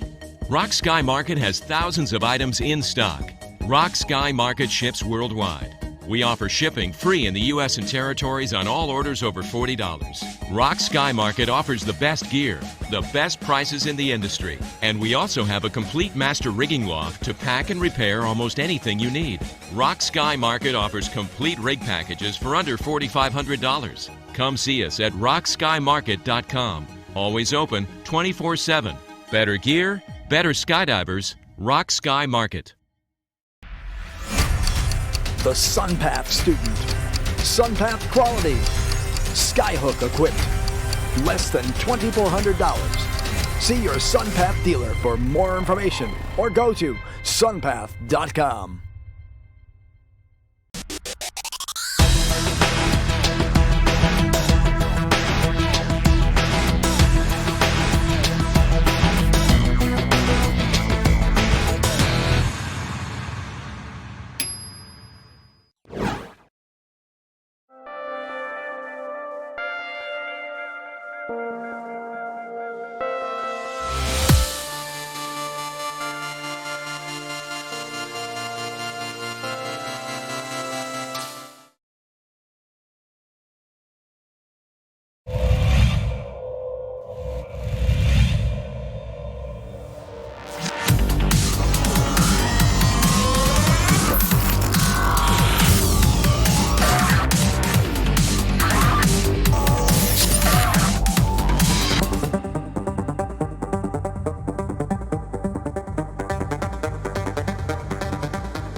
This portion of the program is brought to you by Paragear.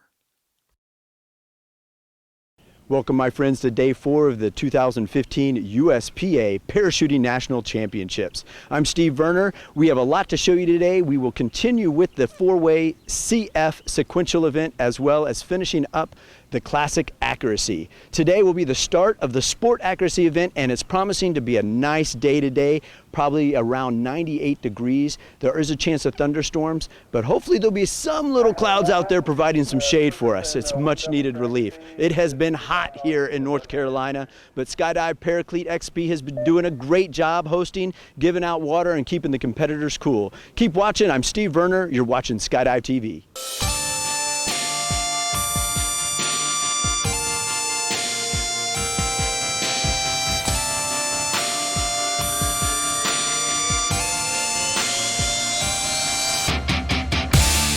Right now it is 76 degrees with a 91% humidity. I wish it could stay as cool as this, but it is not. It will be hot today. 99 is the high with a heat index of 104. We'll try to keep cool, but man, there is no reprieve from the heat today. I'm Steve Werner. You are watching Skydive TV.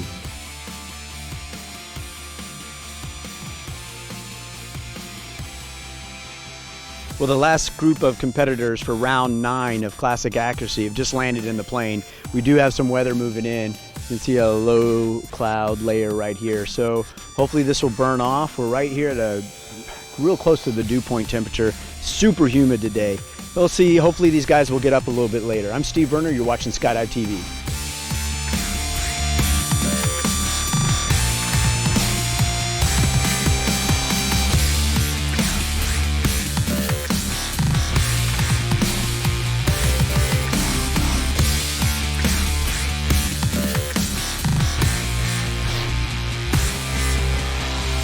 Very good, very well, very good people. New friend, too many new friends here. I'm happy.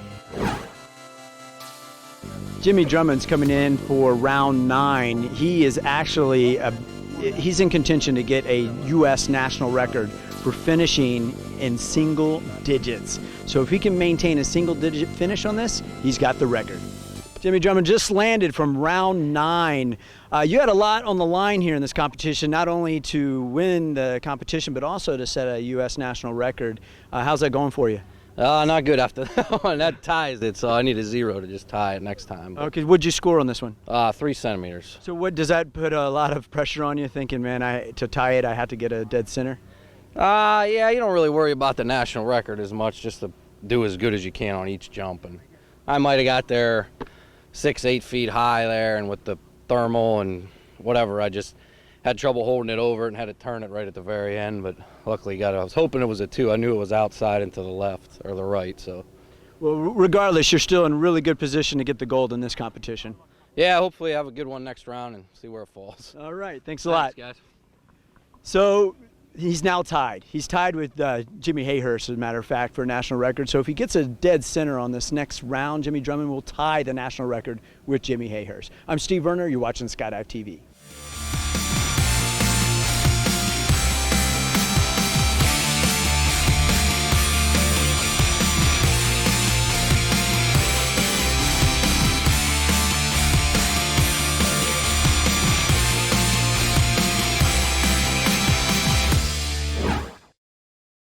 All right, I'm with Dennis Murphy and also Rick Coons. You guys just landed off of round 9.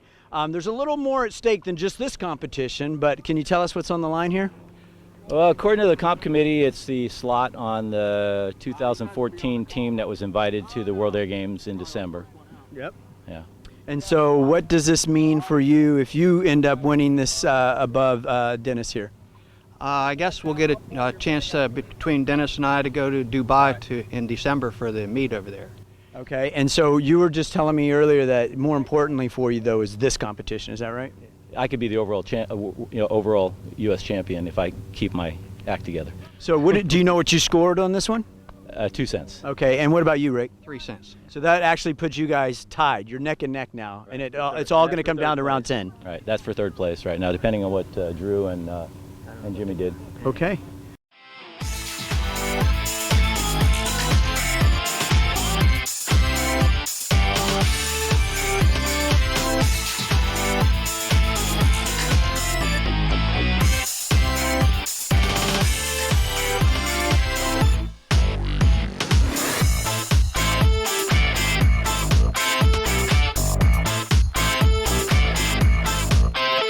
I'm with Chris Hayhurst. You may be familiar with that last name. Chris, how did this one go for you? A lot better than they have been going. Yeah. It was kind of a rough meet, but it was a good way to end the meet. I think I ended up with 4 centimeters, so I'm happy with it. It was a great experience, learning experience for sure, and I'm looking forward to coming back next year and doing even better.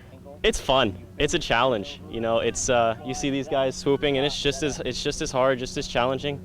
And it's a great experience too. You know, you'll get experience doing this that you won't get otherwise. You'll learn to really fly the parachute. You know, you'll truly become a better parachutist because of it. Bob Smith, you have quite a lot of whipped cream on you. What's the occasion? I did my 7,000th jump today on round 9. Yeah, congratulations. Thank you. How did you do on round 9, by the way? We won't talk about that. but you competed, and my first nationals I ever went to was here in 1993, and this is my retirement nationals. So you're ending on a good note, it sounds like. A great note. So we're going to just talk to you for a while you get more and more sticky. Is that okay? Oh, just wonderful. Awesome. So is it my understanding you have a Golden Knight in the family? Yes, my son was a Golden Knight. Oh, very nice. And so did you talk him into skydiving for the first time? He made his first jump on his 16th birthday. I put him out of an airplane. Very nice. So I bet he's real proud of you. Oh, he is. I'm proud of him. Yeah, excellent. Well, congratulations. Thank you. Yeah, well, I'll get sticky with you. Yeah, he got me. All right, whipped cream. Celebration time here. You're watching Skydive TV, guys. We have the competitors getting ready for round 10 of Classic Accuracy. We saw Cheryl Stearns, who landed on round 9. You didn't score anything on round 9. Finally. So the best score is no score. Right, that's true. Yeah. So what was different about round 9 compared to the other rounds? I hope I had my head in the right place, so, you know, we'll see what round 10 does. Do you feel the conditions are still the same as round 9 as they are going into this round? Maybe a little bit more bumpier.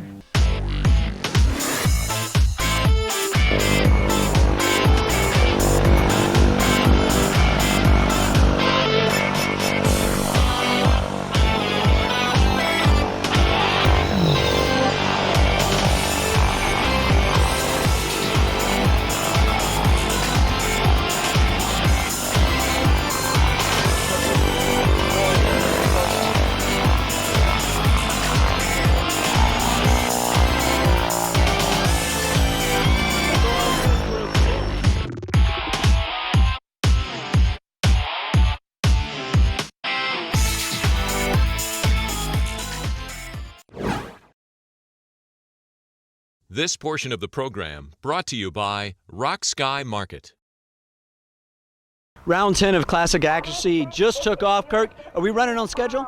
Yeah, we're just a little bit behind schedule, but we'll get done. We're on the daily schedule anyway. We were all the way through the end of the day for silent accuracy if necessary, so we're going to be done around 11 o'clock. And in both the men's event, it's not quite as tight, but it's definitely it's very tight for third place, and that is a selection for the Dubai Cup that's coming up, or I think it's the World Air Games.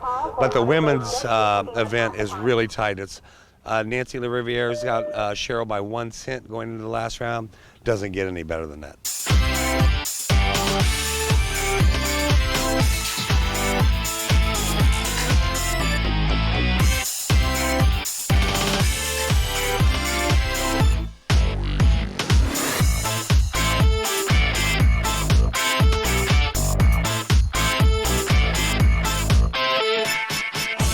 Jimmy Drummond's about to land from round 10 of Classic Accuracy. He is in the lead right now. Let's see if he maintains it with this score.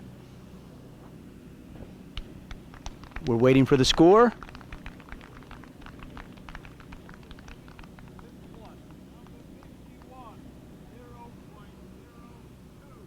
.02, so he maintains the lead. He is the men's Classic Accuracy national champion.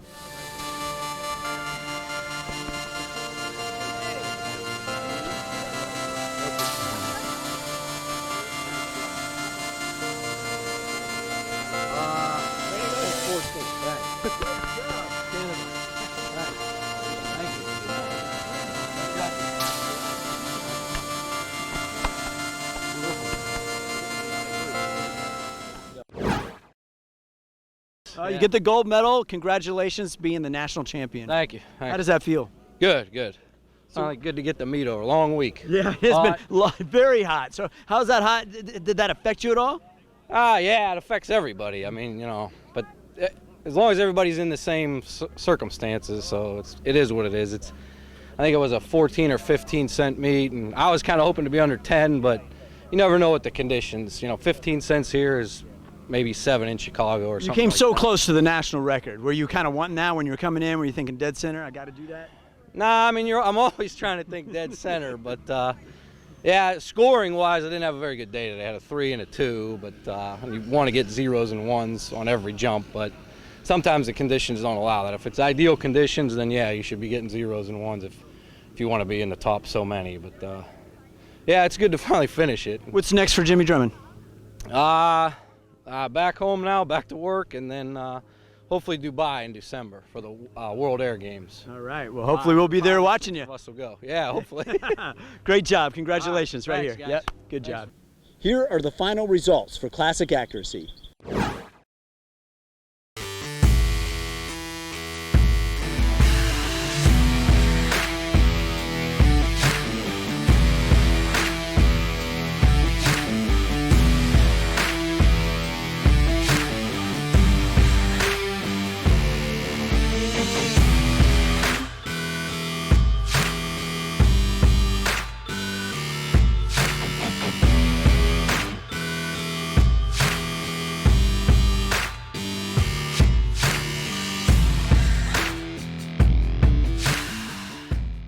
Well, that completes the Classic Accuracy event of this Parachuting Nationals competition. We saw Nancy LaRiviere. She took first place in women's Classic Accuracy. She beat out Cheryl Stearns, who took second place. The silver medal goes to Cheryl Stearns. Also, Jimmy Drummond maintains his first place position for 2 nationals in a row. I'm Steve Verner. You're watching Skydive TV. 4-way CF sequential's been underway all day today. Check out these jumps.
This portion of the program is brought to you by SunPath Products.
Here are the final standings of the CF four-way sequential event.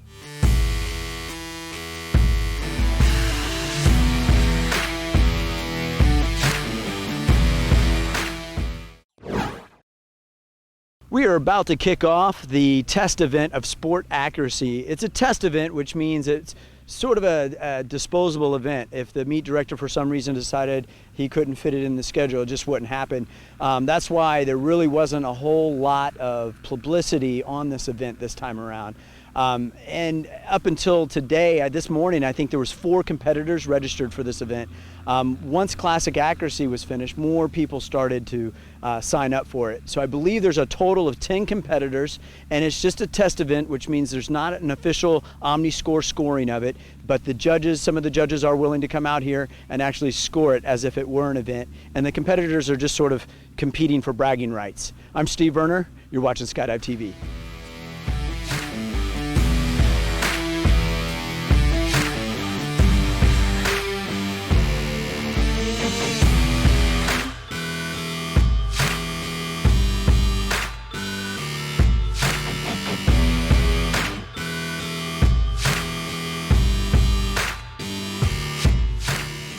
All right, so you guys just landed off of round 1 of sport accuracy. How did that go for you? I took a knee, so not great. So taking a knee, what does that do for you? It's I think a 20-meter penalty. Oh, that's big, huh? That's really big. All right, so how did it go for you?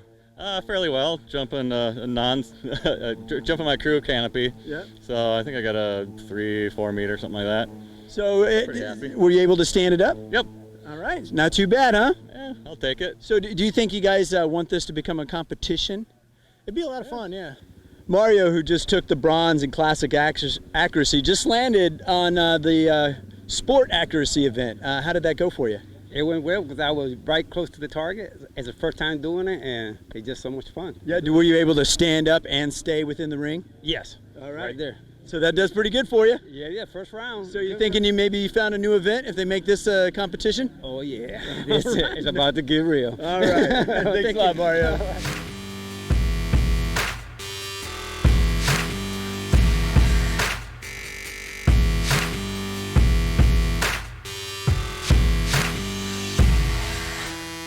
First point of contact, they lay a cone there, and that is where you're scored. As long as you don't fall over or run out of the ring, that score is measured from the center of the target. Again, the lower the number, the better the score.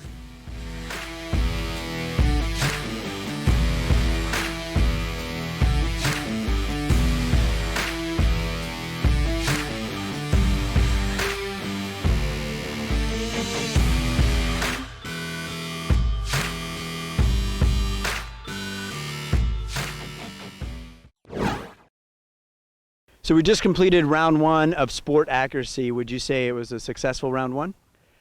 Yeah, you know, a small turnout, 10 people.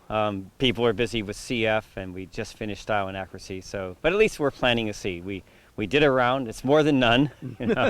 So I know that at the kind of the last minute, because we finished classic accuracy so soon, that a lot of the classic accuracy competitors decided to compete in sport accuracy.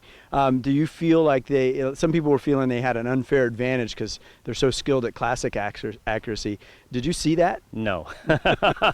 I think recreational sport jumpers who take the time to learn to fly their parachutes and either do pro ratings with their canopies or just learn to put their canopies, you know, in a small area when they're practicing, which you hope they do. Of course, you know, as you know, a lot of recreational canopy pilots just sort of land anywhere on the lawn, and sometimes that's completely appropriate if there's traffic in the air. Of course, you know, it's all about canopy avoidance. But anyhow, I don't see classic accuracy skills necessarily directly applying. For instance, my brother there, like the last guy in, he was flying like a classic accuracy approach with a sport canopy. He got himself in serious trouble. You know, he's S-ing and he's too steep. He's acting like he's flying a classic canopy, and you just don't fly a sport canopy that way. It all turned out all right for him. Thank goodness we got some deep peas here. Yeah, exactly. If that had been hard ground, he could have been hurt seriously. So it's kind of challenging for those guys doing classic accuracy to kind of switch modes and put themselves into sport mode. Clearly, I mean, there were 2 Hayhursts besides, you know, my brother and my brother and my son were in the event, and Chris did what he was supposed to do. He aimed to the short side so that he would flare and carry forward. You know, one of the big things about sport accuracy is its stand-up demo accuracy, as if there's a large crowd watching. So you have to put that in your head first. So what do you do when you're trying to please a crowd? You aim short of the landing area and you flare to stand up. It's not about plummeting in and trying to land near the metal. The crowd's not going to be impressed by a lawn dart landing, right? They're going to be impressed by a flared tippy-toe landing. And that's like the foundation of sport accuracy, is jump as if you're trying to impress a crowd. Gotcha. You know, a demo crowd. Well, hopefully we'll see a little bit safer approaches on round 2. I hope so. I'm going to go kick my brother's ass. All right, I'll let you go get to that. So round 2, about to start on sport accuracy. Looks like a lot of fun. It looks like the guys are enjoying it. Hopefully we'll get the classic accuracy skills out of it and get more into sport mode. I'm Steve Werner. You're watching Skydive TV.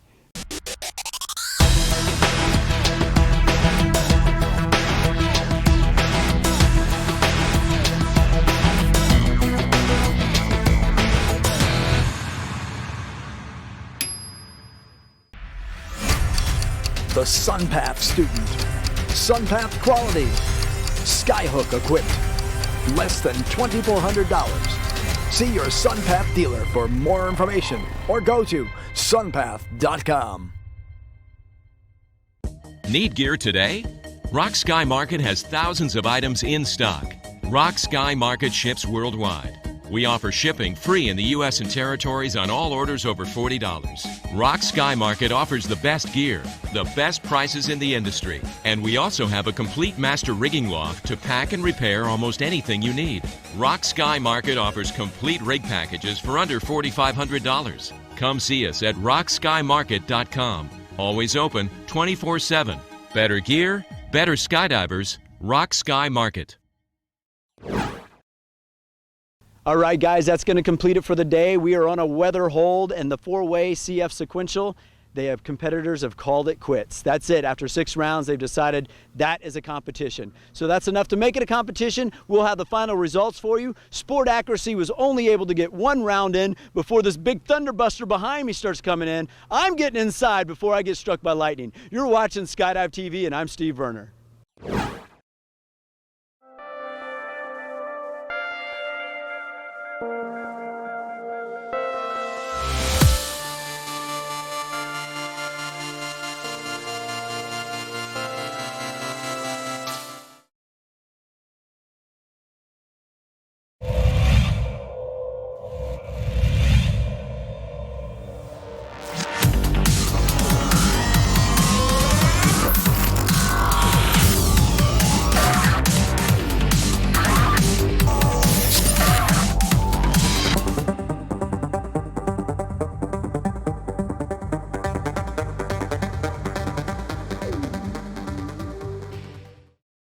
This portion of the program brought to you by Rock Sky Market.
The national champion for the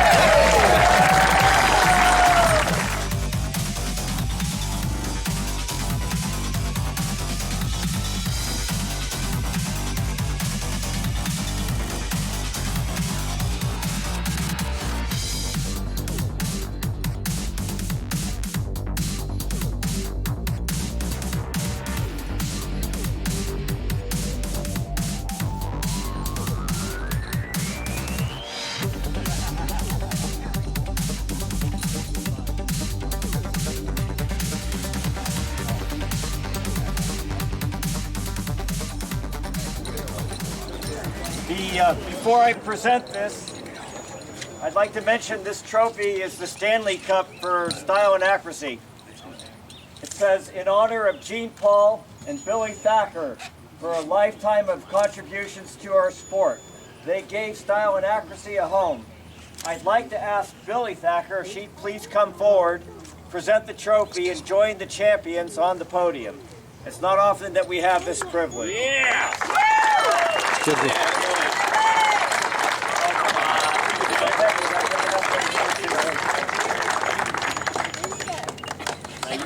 Billy, come on over here and turn it over here. No, this way is better. Come on, jump up there. Jimmy, get over to the side so we can see you. Hey, go back up a little bit. Thank you, buddy.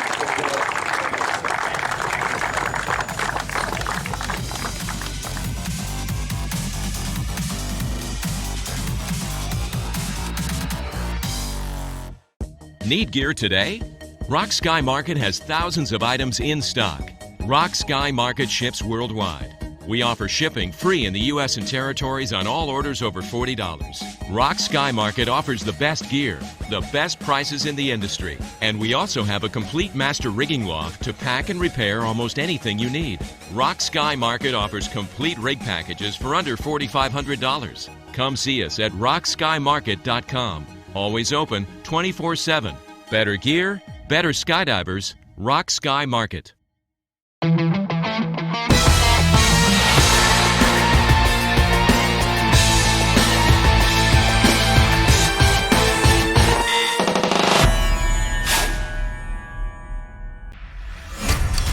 The SunPath student. SunPath quality. Skyhook equipped. Less than $2,400. See your SunPath dealer for more information or go to sunpath.com.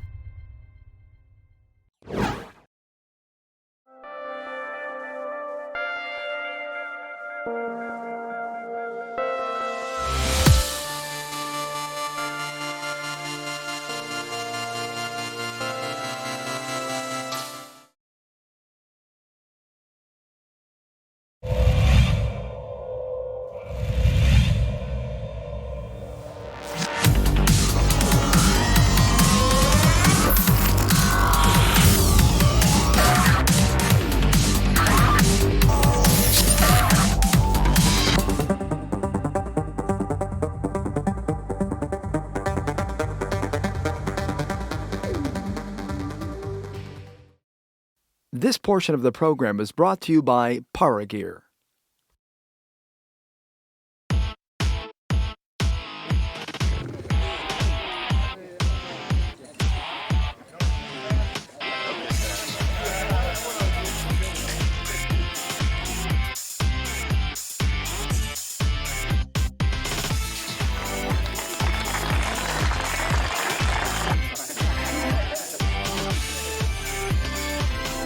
Ladies and gentlemen, your national champions for the two-way camping formation event.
The SunPath student. SunPath quality. Skyhook equipped. Less than $2,400. See your SunPath dealer for more information or go to sunpath.com. Need gear today? Rock Sky Market has thousands of items in stock. Rock Sky Market ships worldwide. We offer shipping free in the U.S. and territories on all orders over $40. Rock Sky Market offers the best gear, the best prices in the industry, and we also have a complete master rigging loft to pack and repair almost anything you need. Rock Sky Market offers complete rig packages for under $4,500. Come see us at rockskymarket.com. Always open 24/7. Better gear, better skydivers, Rock Sky Market.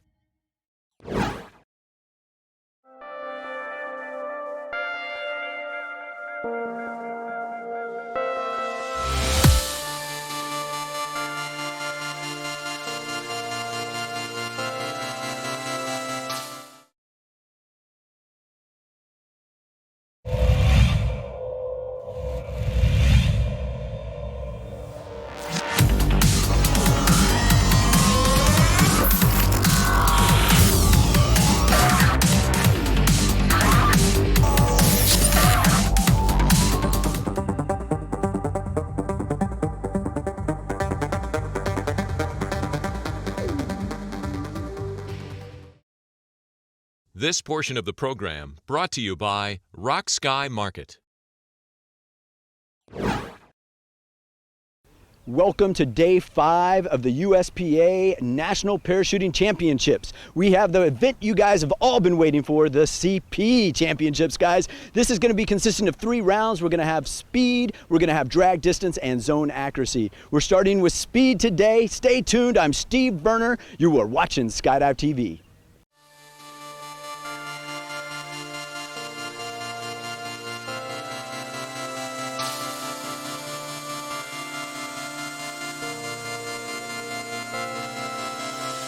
Here's a list of the 58 competitors registered for the CP event.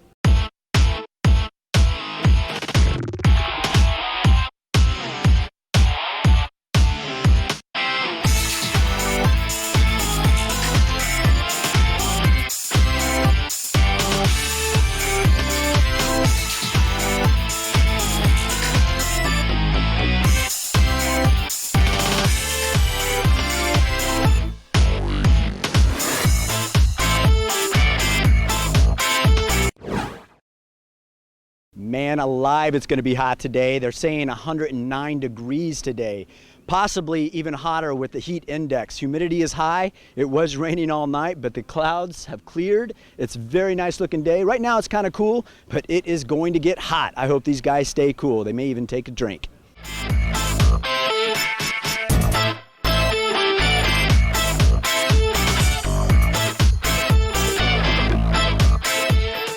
Need gear today? Rock Sky Market has thousands of items in stock. Rock Sky Market ships worldwide.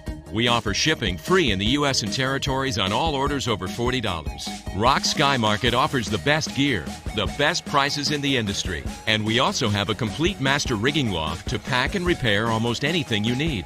Rock Sky Market offers complete rig packages for under $4,500. Come see us at rockskymarket.com. Always open 24/7. Better gear, better skydivers, Rock Sky Market.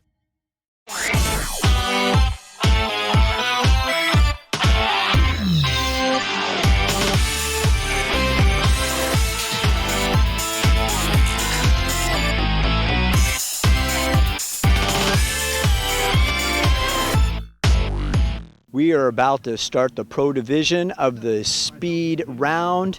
What we have here, guys, they've lowered the entry gates for these competitors when they go from the amateur division to the pro division.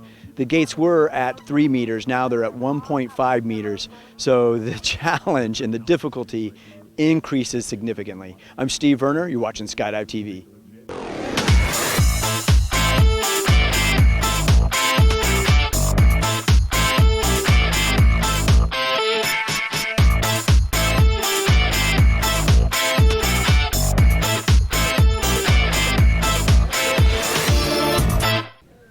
I'm here with Regan Tetlow. He is the newest member of the Skydive TV team and also the MC of the CP event at the 2015 USPA National Parachuting Championships in Rayford.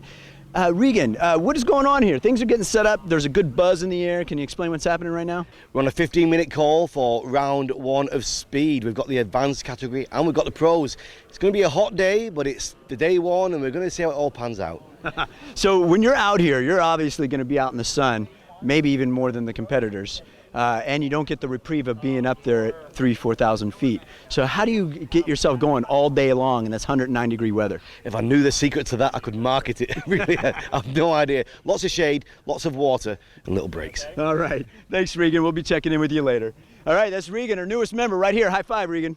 Boom. All right, I'm Steve Werner. You're watching Skydive TV.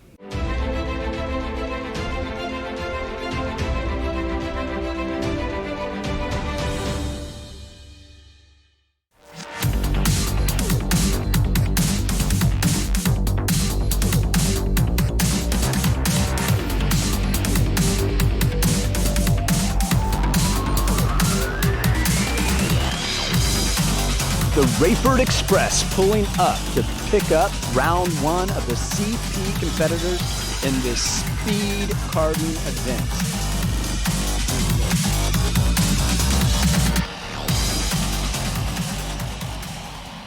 All right, I'm here with Kurt, definitely one of the favorites to win this CP event in the Nationals. Kurt, what is on the line for you here? The main thing is just getting on the U.S. team to go compete at the World Cup this year. Because I currently hold that title, so if I can't make the U.S. team, then I can't even go defend it. So that's definitely the most important thing. Yeah. So how do you feel the conditions are today for you? I know it's supposed to get really hot. Does that affect the performance? Yeah. You know, you get a lot more tired. You got to stay hydrated. You lose a lot of fluids, so definitely affects the mental game because we're stuck out here in the heat. We can't really get into any air conditioning in between rounds. So that definitely affects your focus. You start to kind of just lose that little bit of edge. So we're gonna have to just make sure we keep that going. Okay. All right. Well, good luck to you. We're gonna check back with you as the competition progresses. Cool. Thanks, man. All right. That's Kurt Bartholomew. I'm Steve Werner. You're watching Skydive TV. So we have load 1 staging up right now. I can see the otter on its way. What is going through your mind right now as you see this otter coming up? Nerves. Yeah. That's it. Is round 1 always a tougher round? Yeah, definitely. A lot of excitement going on. So when you're going into this, do you feel the nerves affect your performance? Pterodactyls flying around the stomach. Oh, yeah. All right, guys. Well, we got the plane coming up. Good luck to all of you. All right, ladies. So you're about to go up on round 1. In this competition of 58 competitors, we have 5 ladies. 4 are right here about to be on round 1. So what does it mean to you to be one of the few women that are in the sport doing CP? Well, I think it's pretty awesome. I mean, all the ladies are able to come out here. I think it's a great thing, and it's a great we need more women in the sport for sure. So I think it's pretty special. I think. Yep. And do they have a women's category and a men's category in this event? They don't. So we compete against everybody just like the guys do. So there's no separation like there is in classic accuracy. And do you like it better that way, that you're competing? It's all just a fair, level ground. Absolutely. Yeah. Women are gonna take over the world for sure. Awesome. So I noticed you guys have body armor on and stuff like that. Do you take quite a bit of hits? Yeah, I get beat up pretty bad out there. It's learning how to slide and learning how to take a fall and slide it out pretty well instead of trying to run it out and breaking your ankles and stuff. So learning how to fall. I came all the way out here from Hawaii, so I definitely want to try to represent us as well as I possibly can. And I'm just really excited, and I think it'd be good for all of us ladies out here to represent, so it's cool.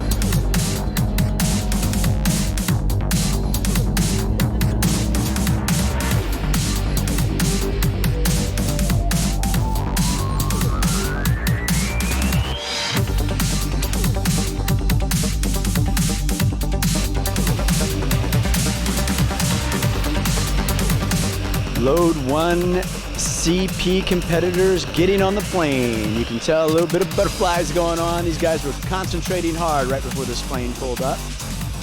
Here they are loading the Rayford Express here at Skydive Paraclete XP, hosting the USPA National Parachuting Championships.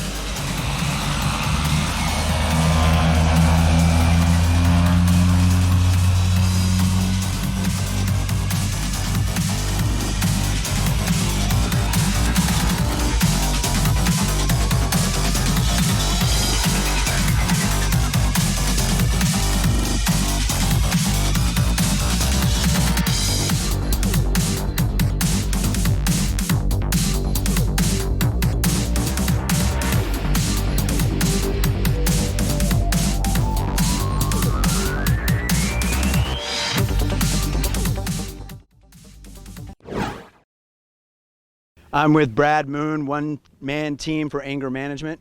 How's it going, Brad? It's going great today. How you doing this morning? Doing real good. So this competition mean a lot to you?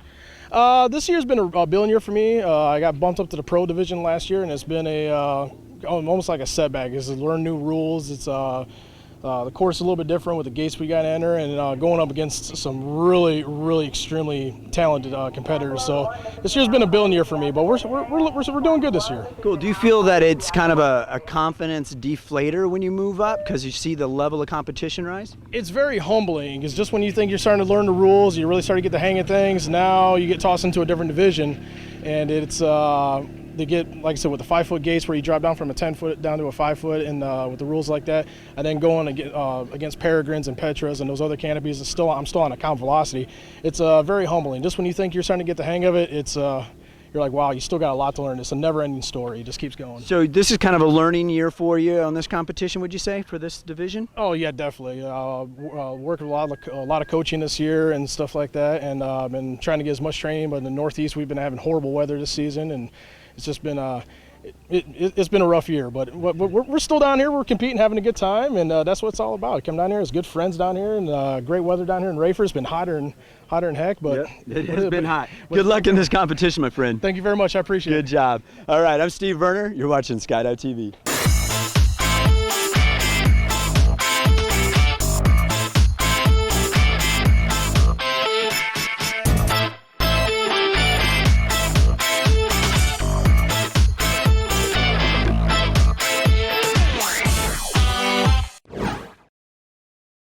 I'm with Ben Lowe, one of the newest pro competitors in this competition. Ben, what's this competition mean to you? It means for next year going pro all the way and competing with some amazing swoopers out there. So you just got yourself qualified in the pro division, is that right? That's correct. So how does that work? So basically for FLCPA, if you're the top 20%, then from there you move up to the pro class. But you have a chance to compete one more time as advanced during nationals. And if you can place first place in nationals, then you can go pro guaranteed next year. So your plan on this competition is to compete in the intermediate, or what do you call it? It's the advanced division. So you're going to be competing in advanced? That's correct. Okay, so after this one, then you're moving up. I have to move up to this one. All right, so how do you think you're going to place in this one? Do you have any idea? I think I'll place at least top 5 in there. Awesome. Yeah. Well, congratulations, man. We're going to keep watching you, man. So we'll check back with you as this competition progresses. Thanks a lot, Steve. No problem. That's Ben Lowe. I'm Steve Werner. You're watching Skydive TV. Check us out, guys, at www.skydive-tv.com. You can also interact with us on Facebook and Twitter. Just hashtag Skydive TV. Also, we have a YouTube channel, Skydive TV. Download the Skydive TV app and have the skydiving world in your pocket. Find us in iTunes or the Google Play Store. It's free for all users. Get Skydive TV and watch the national and world championships anytime, anywhere, plus lots of bonus videos. Download it now. Watch the best of the best skydivers in the world on Skydive TV.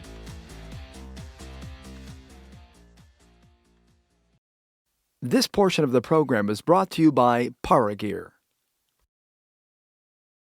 It's a hot day here in North Carolina. We've got 9 rounds of competition, 900 points up for grabs. 3 rounds of speed, 3 rounds of distance, 3 rounds of zone accuracy. We've just finished the 3rd round of speed and we've got 1 or 2 more re-jumps to do. We're then going to reset the course and get straight onto distance. Stay tuned. My name's Regan Tetlow, Skydive TV.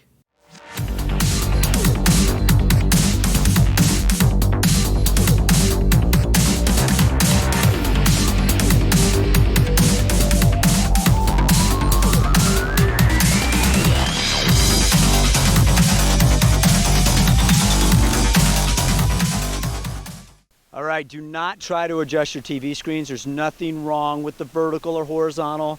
These guys are twins. How long have you guys been twins? 41 years. All right, so who got into the swoop scene first? Peter did. I did. All right, Peter. So right now you're a bit of a weather hold. Who handles the pressure of being on a weather hold more? Is it you that handles it better, or is it your brother? I think it's me. I had a lot more experience in this, so on weather hold, I think I have a better understanding of what to do and just chill.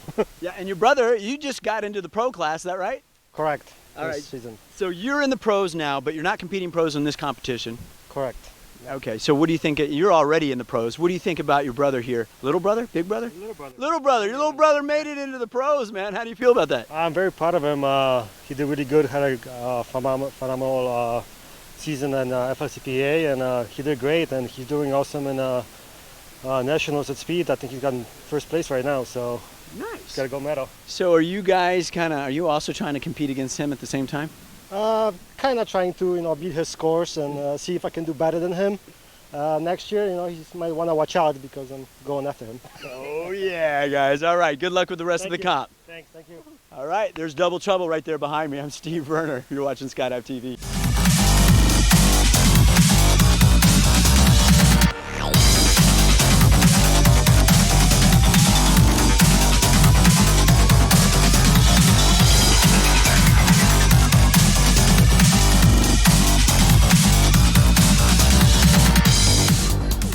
So I'm here just by manifest with Joe Ebling. Joe, it's been a bit of a tricky morning for you and a bit of a tricky afternoon as well.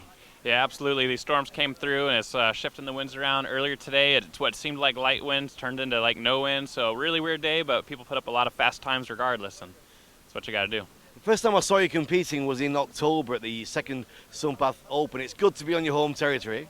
Yeah, we like it here, and the Golden Knights swoop team actually just moved out here to Skydive Paraclete XP, so this summer we're going to get a lot of training jumps in. Not only a good competitor on the swoop circuit, a good amateur photographer as well. I love photography, I love swooping, it's a lot of fun. I love to get up in the air with the camera and try to take some great pictures. Well, let's see what's going to happen. What about local knowledge with this storm, Joe? Do you think it's going to clear through? Absolutely. This one is this time of the year, it's hot. It's humid, these storms boil up, get real big tall clouds, a little bit of rain, a little bit of thunder, they pass by, and I think we'll be jumping in no time. Joe Ebling, Golden Knights, thank you very much. Absolutely, thanks Regan. You're watching Skydive TV, my name's Regan Tetlow, stay tuned.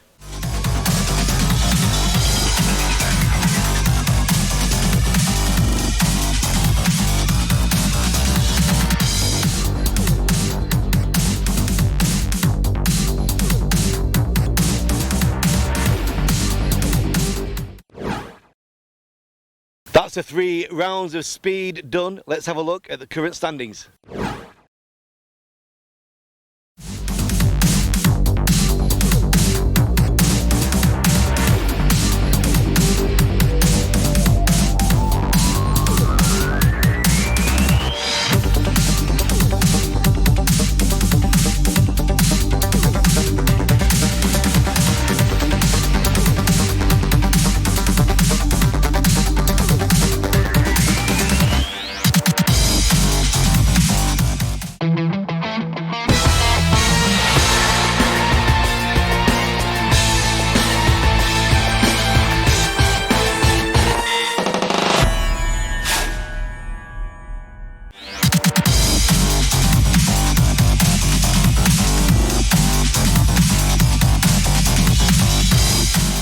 Tommy Delibike, national champion 215.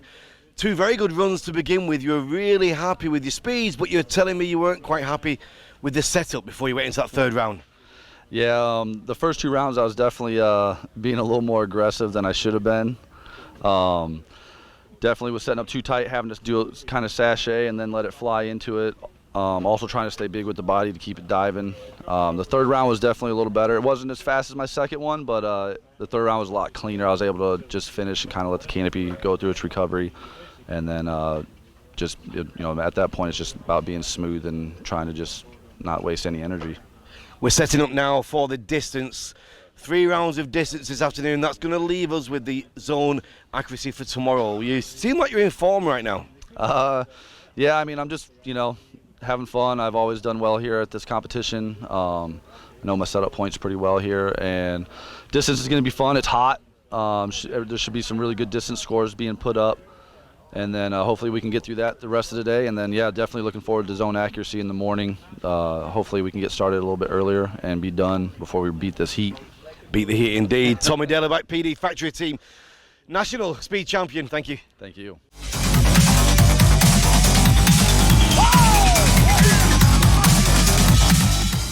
Okay, so we have got the results of speed. We're trying to find the 2nd place. Nick Batch, also from Team Alter Eagle. Rumour has it He's in his air-conditioned car. Let's go and check it out. Let's knock on the window and see if we can get an interview through the car window. Yeah, he spotted what's going on. Good afternoon, Nick Bice, second place in your air-conditioned car. Wow, that's hot, actually. Is it nice in there? Yeah, hold on, I'll come on. He's coming on out. Nick Bice's team, Alter Eagle, last week in Denmark, second place, just got pipped at the post. Here today in the speed competition, second place again. We need to get your bike into first. Yeah, it's been a while, Regan. I'm definitely feeling that second place pressure for the last few comps. Landed the last one less than a point out of first. That was disappointing, but just trying to bring it back together, you know, and then get what I can out of this next few rounds. Well, distance is one of your strongest categories, and it is coming next. You must feel a bit of energy and a bit of confidence from that. Yeah, actually, distance is one of the better disciplines for me, especially with the canopy sizes that I fly and the body position techniques. It's really down to the wire, though. These guys are performing a lot better than they used to in the discipline. So, being that they're all getting better, I've got to keep creating new ways to go further. What about the advanced category? We've seen some really good performances this morning from the advanced. Yeah, you know, it's actually really surprising. The advanced is actually playing it safe and being consistent and safer. And some of the pros, we're in such a tight pinch to make that team this year. Everybody's so good. The competitive spirit's up there. People are really going for it. And it's costing people some injuries, for sure. Well, we've got distance next. Nick Bice, Team Alter Eagle, thank you very much. Thank you.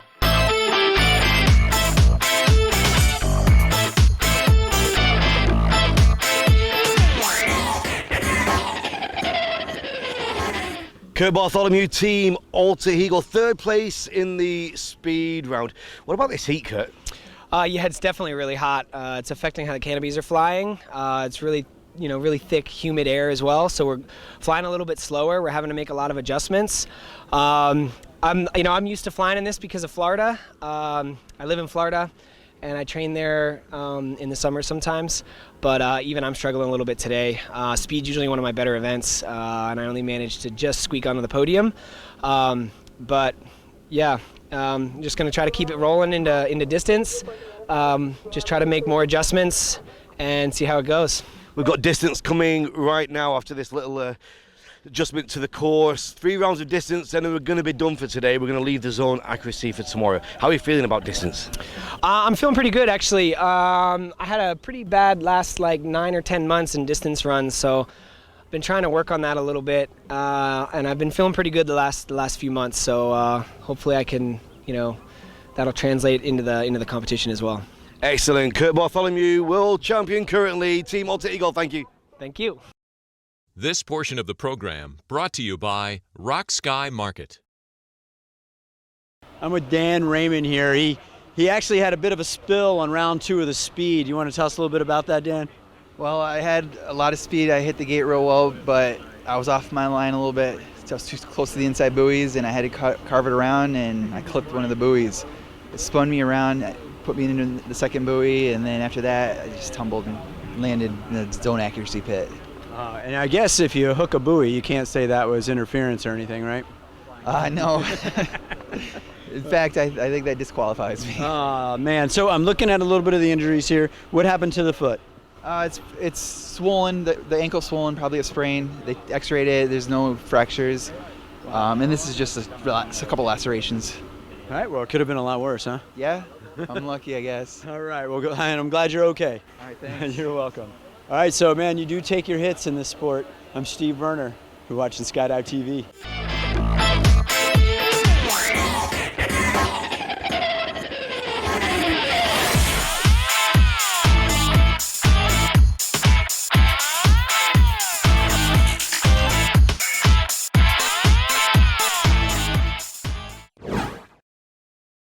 So we do have the speed in the bag. 3 categories: speed, distance, and zone accuracy. We're going into distance next. We're just doing a reset on the course. That's going to take about another 30 minutes, and then we're back with more live action. Regan Tetlow, Skydive TV.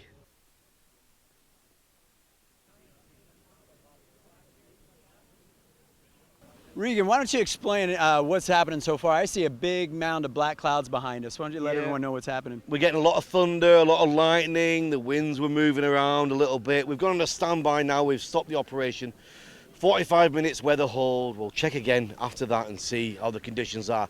But you can see that big cell, it's sliding over where we are right now.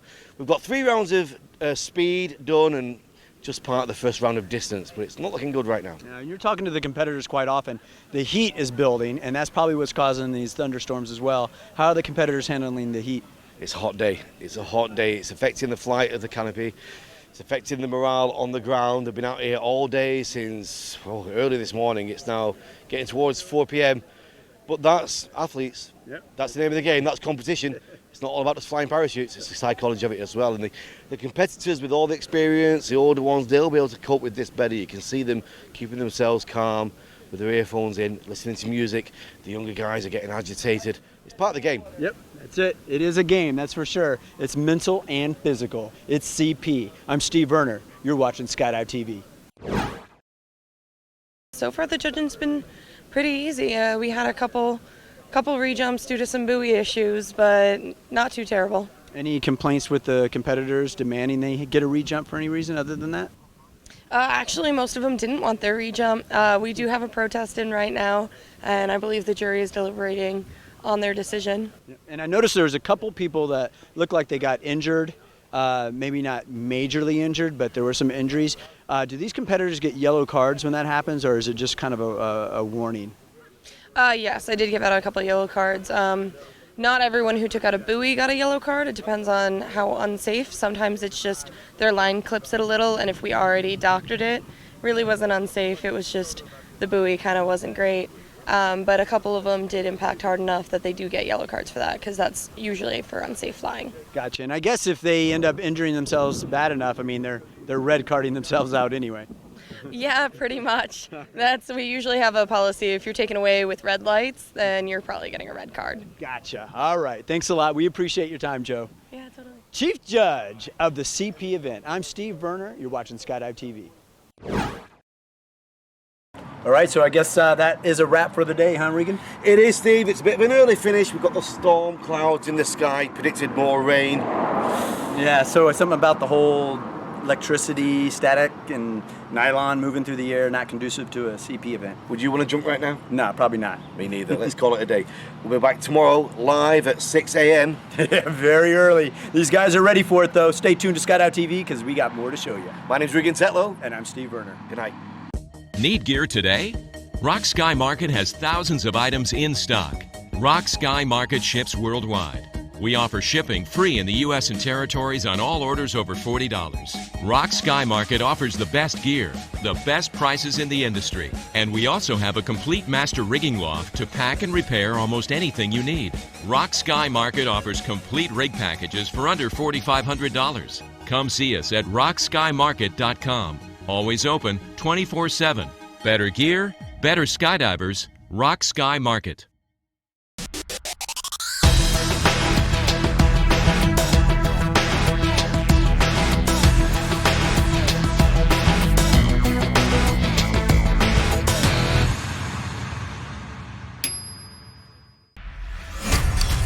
The SunPath student. SunPath quality. Skyhook equipped. Less than $2,400. See your SunPath dealer for more information or go to sunpath.com.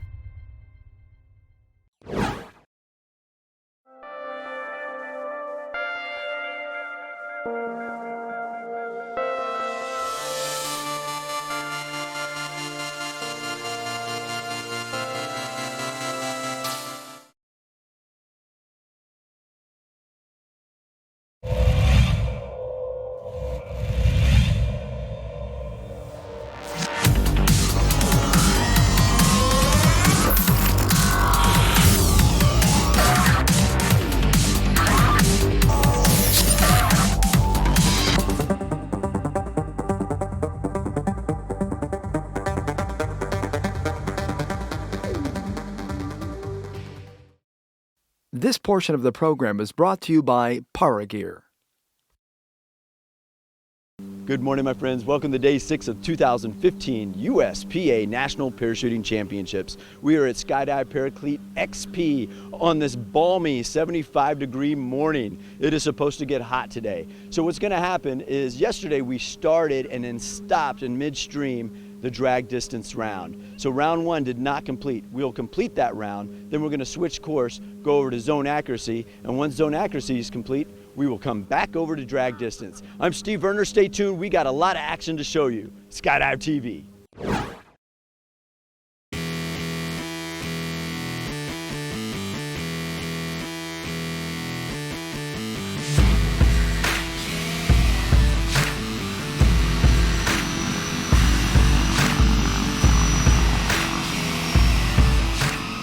Competitors are getting ready to start off round 1 of the drag distance event.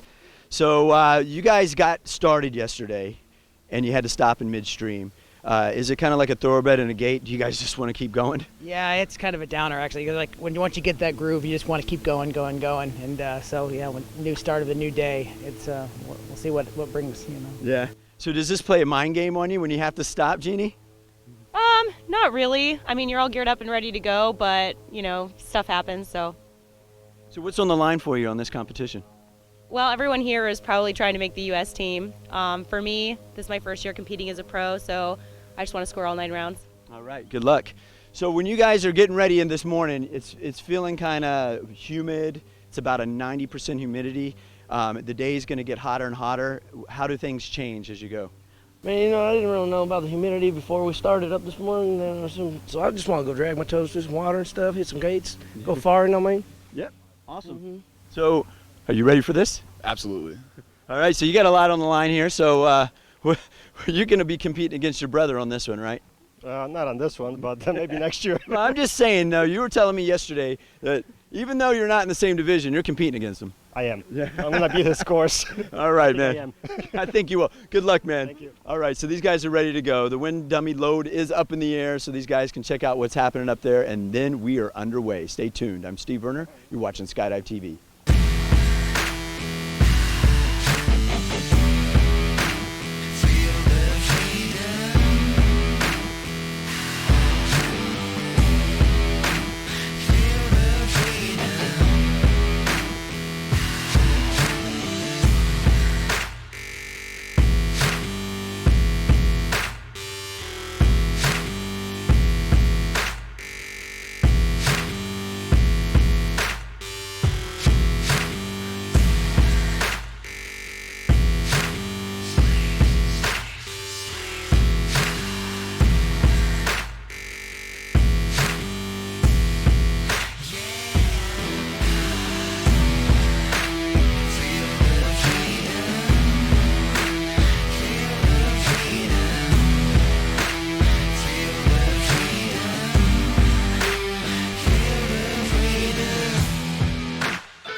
That completes round 1 of the drag distance event. Here are the current standings.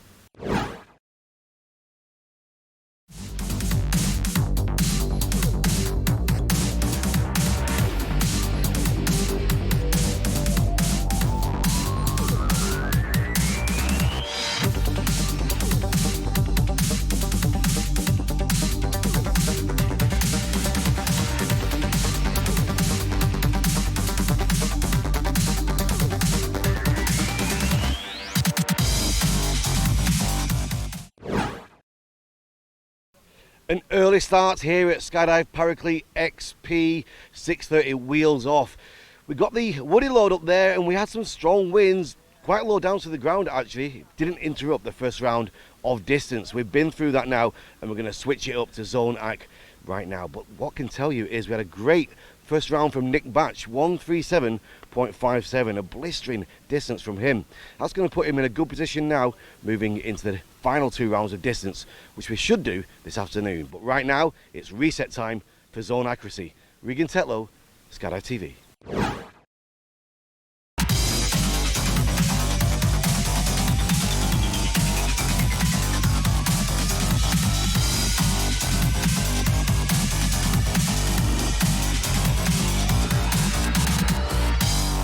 It will be 98 degrees today, my friends. It is another hot one. It is relentless. The heat index is 104. As I'm talking to you now, the winds are starting to pick up. You can see some misty clouds above me getting faster and faster. I know that's going to be a challenge for these competitors trying to enter the gates.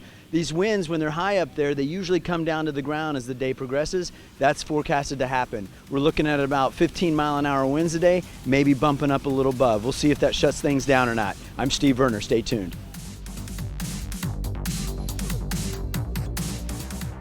The temperatures start to rise, and so is the competition, guys. We're starting Zone AC. Stay tuned. We got a lot to show you. I'm Steve Werner. You're watching Skydive TV. We have the competitors staging up for their Zone AC round 1. Guys, yesterday you did drag, and then they shut down the competition. So you saw some of your other competitors, they get the complete drag on a whole nother day. Do you feel that's an unfair advantage? Not really. There was a little bit more of a downwind push yesterday, and this morning there was almost no wind at all. So you didn't really see as good of scores today as you did yesterday, at least for the AMs. Does it affect your performance at all when you end up having just to kind of stop midstream and then get going the next day? Not too bad. You just got to keep that competition mentality. If you're not ready for that, I mean, you should expect the competition to go for a few days, and it's going to be stop, go, and that's part of being a competitor. You need to keep that competition head in the game, and you got to just keep a smile on your face. All right, keep your head in the game on this round, my friend. Thank you, sir. Yep, you're welcome. All right, these guys are about to get on the plane. I'm Steve Werner. You're watching Skydive TV.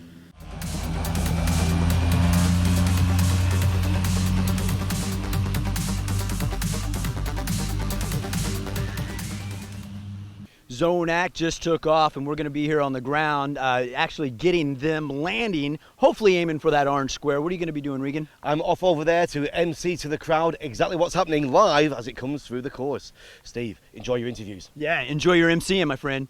See you later, guys. Yeah. All right, he's off. You got a big job to do. So do these competitors. So do I. You're watching Skydive TV.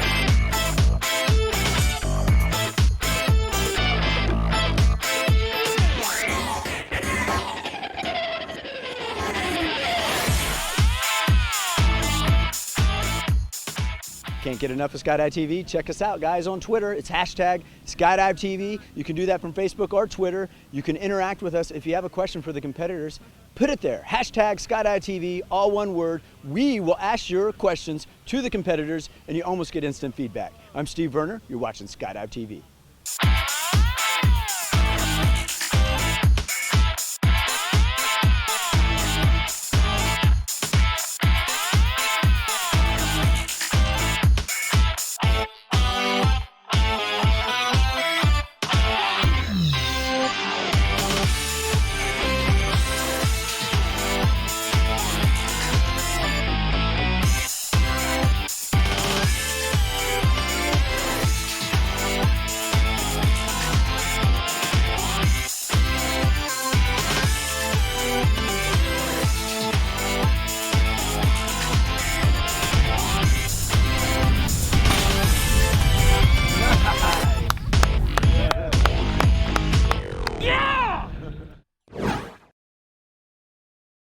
This portion of the program brought to you by Rock Sky Market. All right, well, Regan's hard at work right now. And Regan, we want to know a little bit about you being the newest member of the team. How long have you been doing what you've been doing? Well, I've been emceeing canopy piloting events since 2004. Got a lucky break at the King of Swoop in Spain. And then in Dubai with the Dubai International Parachuting Championships. What year is it now? 2015? -4? I don't know. When was I? I have no idea when it started. I know I can tell you one thing. It's hot right now. It is really hot. I don't feel sorry for you guys out there in that heat. Well, you got a little bit of shade, so it's a pretty cushy job for you. Well, it's, don't tell everybody. It's the biggest kept secret in the world. Shh. I've got the easiest job in the world. I'm either getting paid to talk into microphones or skydive from planes. Can you believe it? I've just blown it. I've told everybody the secret. Oh, no. All right, I'm going to let you get back to it. Okay, thanks very much. See you later, Steve. All right. All right, just through there we had Yak. Steven Yak was getting his scores for you now through Control Tower. It's a great system. We're getting the live Watergate information down to my iPad. And I can tell you, Johnny Good, no info available for him right now. This should be Rob Harris. I'm here with Logan. She is the one, the brainchild of Control Tower, is that right? That's about right, yeah. All right, so Control Tower, that's the scoring system for the CP event? Yep, it's a scoring system, so we put all the results up and do all the calculations, manage all the competitor exit orders, things like that, provide extra things for the judges. And then for the big events, we also do the real-time scoreboard, so you can just watch the webpage and watch the scores flip down as they come in. So how do you manage something logistically, how to get this stuff happen in real time? So it's actually, I don't know if you ever use something like Facebook Messenger, so it's actually powered by sort of a chat client interface. So basically every time I put a new score in the system, it sends it across like it was a new message and it just automatically appears. And then you have the flip clock that goes down to let you know that there's a new score that's come in. So did this come up pretty easy or was this years in the making? I've been working on it for about 2 years now. I started doing it because I came and watched a meet and got really interested in canopy piloting. And there's someone here actually works for the USPA, Eric Florio, who mentioned to me that they were running all their meets on Excel. And he's like, I know you're a software engineer. I bet you could do something better. And so from there, I built a prototype and I worked with some of the judges to start to learn the rules and things like that. And I ran my first meet, went really well, and just kind of took off from there. And now we also have a competitive team that goes along with it. So I'm the one in charge of building all the software, and my teammates win all the medals. So do you just do national level stuff or do you go world? We did the World Championships last year, and then we do mostly leagues. We do U.S. Nationals, so we run the FLCPA League here in the U.S. We also run the league in cross skis. We did the Dubai International Swoop League last year, and then we also do the Canadian League in the summers. All right. Excellent. So Logan, there she is. She is the one that has developed the software that is called Control Tower, and what it does, it's real-time results from the CP events. Otherwise, it's just an Excel spreadsheet. I'm Steve Werner. You're watching Skydive TV.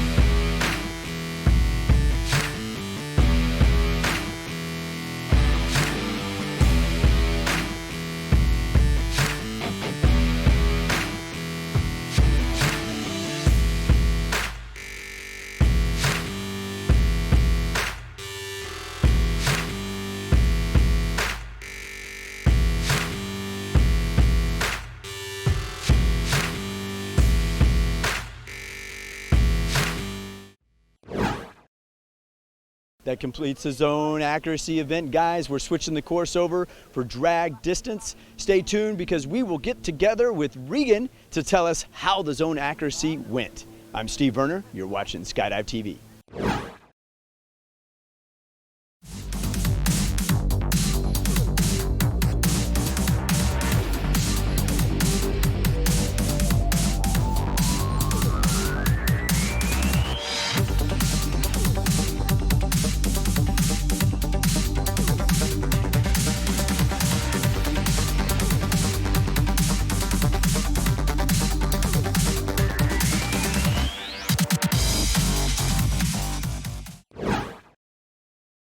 We just completed the zone act comp. I'm over at the landing area where actually the competitors are setting down. Regan has a good viewpoint of all the gates. So we saw over there that Kurt Bartholomew, he hit dead center on 2 runs. Did he hit all the gates? He got all the gates. He had all water gates on all 3 runs. He was so close to the hat-trick, the 3 maximum 100s. He's never done that in competition or in training. Very, very close, very, very close. He's got a big smile from ear to ear. These conditions set up great for zone accuracy. As you saw, most people were getting all 4 water gates. Very rare for anybody to miss. 1 or 2 people were just opting to skip that 4th gate to guarantee getting down onto the P's. At the moment, we don't know the scores. Have not been collated through. It's unusual to be at this stage of competition and not know where we are overall. It's making it very tense, not only for the crowd, but for the competitors too. Yeah. So Nick Batch, he definitely has his work cut out for him. I saw Nick did have 1 down in the center. So you actually get negative points when you land and you touch a part of your body down to the ground. So where Kurt actually landed twice in the center, those were in the center up. Nick hit it once in the center, down. But was Nick getting all the gates? Nick was getting all the gates as well. What makes it more exciting going into the last 2 rounds of distance is traditionally Nick Batch, he's his favourite, he's the strongest. He's got the world record in distance. He's jumping a new canopy of 57. It's a small bit of kit. He went far on it this morning, 137.57. So it's all lined up for a great, epic final 2 rounds. That's right. We're neck and neck, guys. Stay tuned. You're watching Skydive TV with Steve Werner. I'm Regan Tetlow. Kurt, we just finished up Zone AC. Pretty impressive performance. You want to tell us about it? Yeah, it wasn't too bad. We had a little bit of a headwind, so the conditions weren't super hard. The winds were up and down a little bit, so it was kind of, sometimes it was a guessing game, but we at least had a headwind, a little bit of a headwind for every round. The first round I came in, stood up in the center zone, which is 100.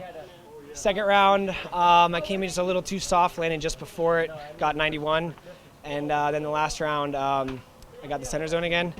I came in a little bit hotter on that one and had to stall it into the zone and kind of had to stomp out the landing, but I managed to pull it off. So very nice. It was 3 good runs, so I'm happy with it. Yeah, so you're coming now, this being your strongest event, going into distance where Nick usually pulls ahead a lot of times in these national comps.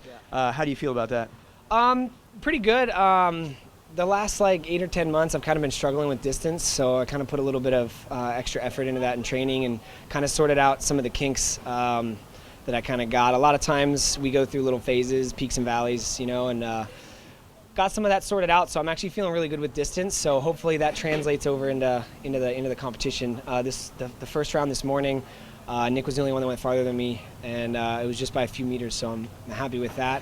Hopefully I can do 2 more runs like that in the next few rounds. So. All right, are you changing your wing for this one? No, it's the same thing I just had. It's a Peregrine 67. That's my normal distance canopy, not my normal zone hack canopy. So, yeah, keeping that the same. All right, good luck in the next round, man. Thanks a lot. You're welcome. All right, there's Kurt, man. He is doing some impressive things in that zone accuracy. Let's see if he does the same in drag distance. I'm Steve Werner. You're watching Skydive TV.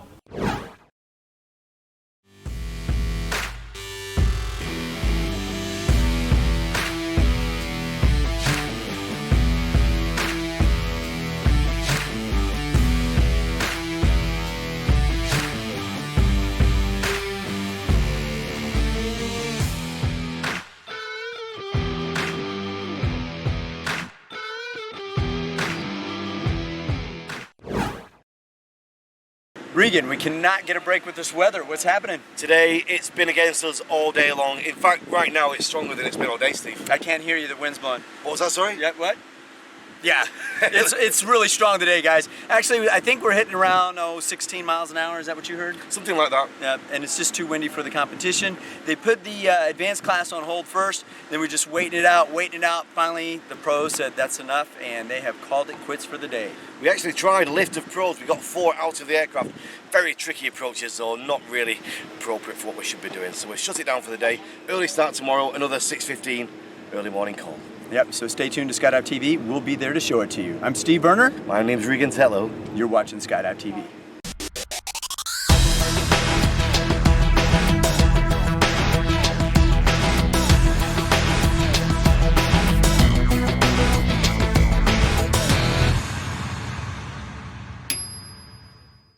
Need gear today? Rock Sky Market has thousands of items in stock. Rock Sky Market ships worldwide. We offer shipping free in the U.S. and territories on all orders over $40. Rock Sky Market offers the best gear, the best prices in the industry, and we also have a complete master rigging loft to pack and repair almost anything you need. Rock Sky Market offers complete rig packages for under $4,500. Come see us at rockskymarket.com. Always open 24/7. Better gear, better skydivers, Rock Sky Market. The SunPath student. SunPath quality. Skyhook equipped. Less than $2,400. See your SunPath dealer for more information or go to sunpath.com.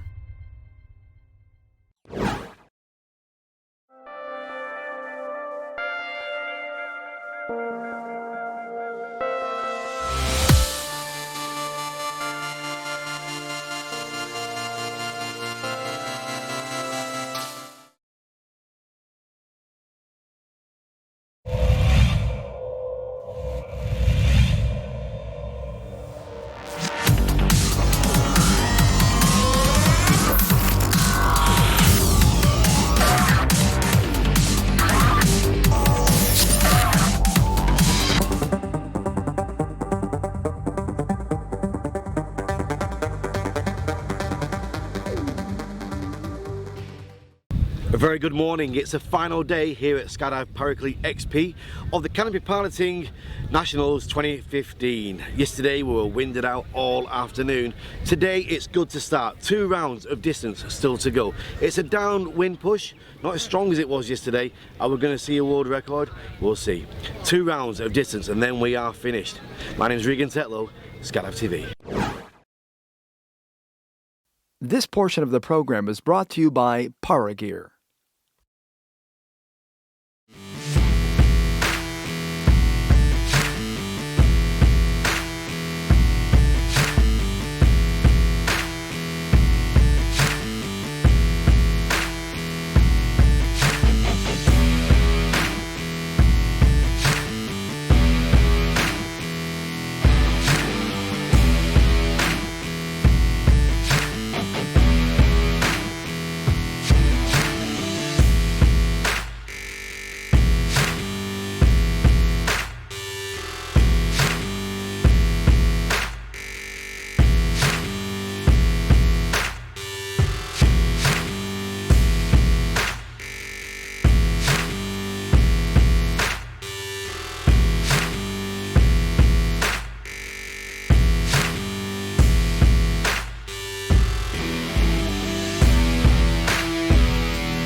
One more round of distance to go. How are you feeling going into that? Pretty good, yeah.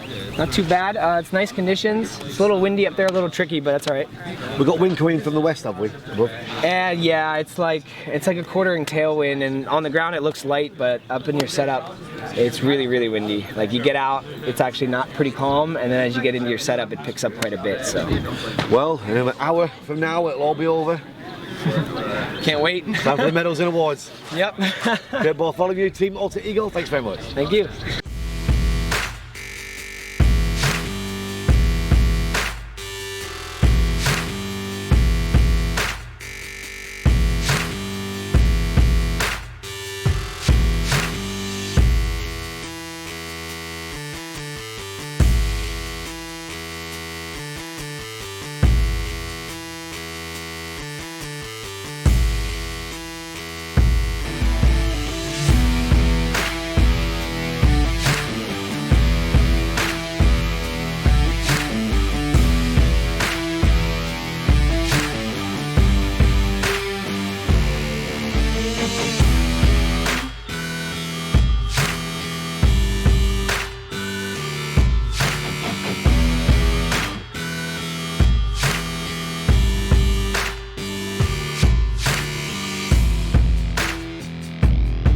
Welcome back. I'm here with Justin Price. Justin, it's tight at the top 1, 2, 3, and 4. You engage almost neck and neck. How are you feeling going into this last round? I'm actually pretty nervous. So you got a couple of big hitters like Greg and Nick coming back. They pretty much closed the gap on that last round, so now it's just not me and Gage. It's going to be me, Gage, Nick, and Greg. So it's pretty nerve-wracking. It was an incredible run by Greg there. It was great. He can't transition because of the injury, but wow, he went far. Yeah, someone said he's more aerodynamic standing up than he is leaning forward. It's been a tricky meet, lots of standbys and stops and starts, but that's part of the game, isn't it? Yeah, totally. You just try to get your head in the right place and kind of go from there. Well, Justin, we'll let you prepare for the third and final round of distance here in the 2015 CP Nationals.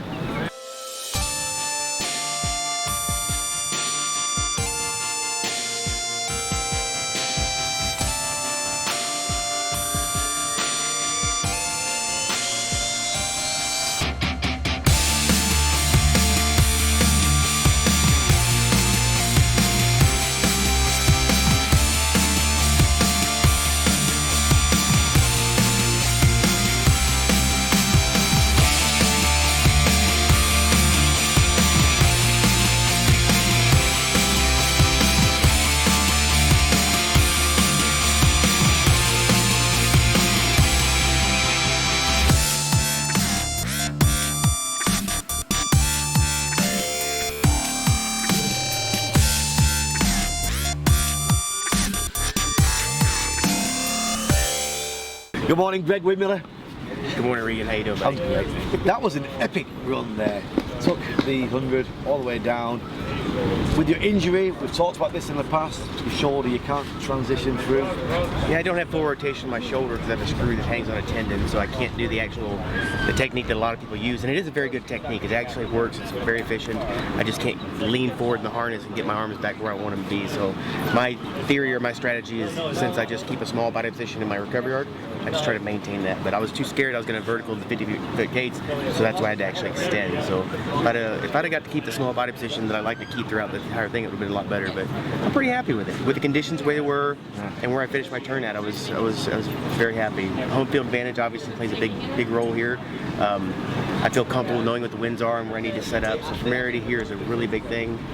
So I feel like that's a little bit of an advantage. But you only live a mile that way, I think, is it?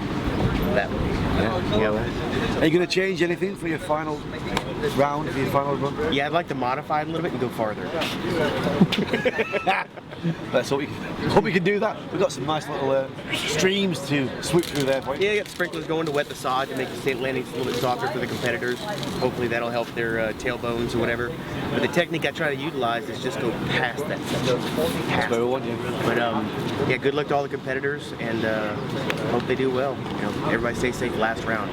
Everybody tries to push it. Hopefully they still maintain that safe, that air of safe about them. You know. Greg, thank you very much. Thank you, Regan.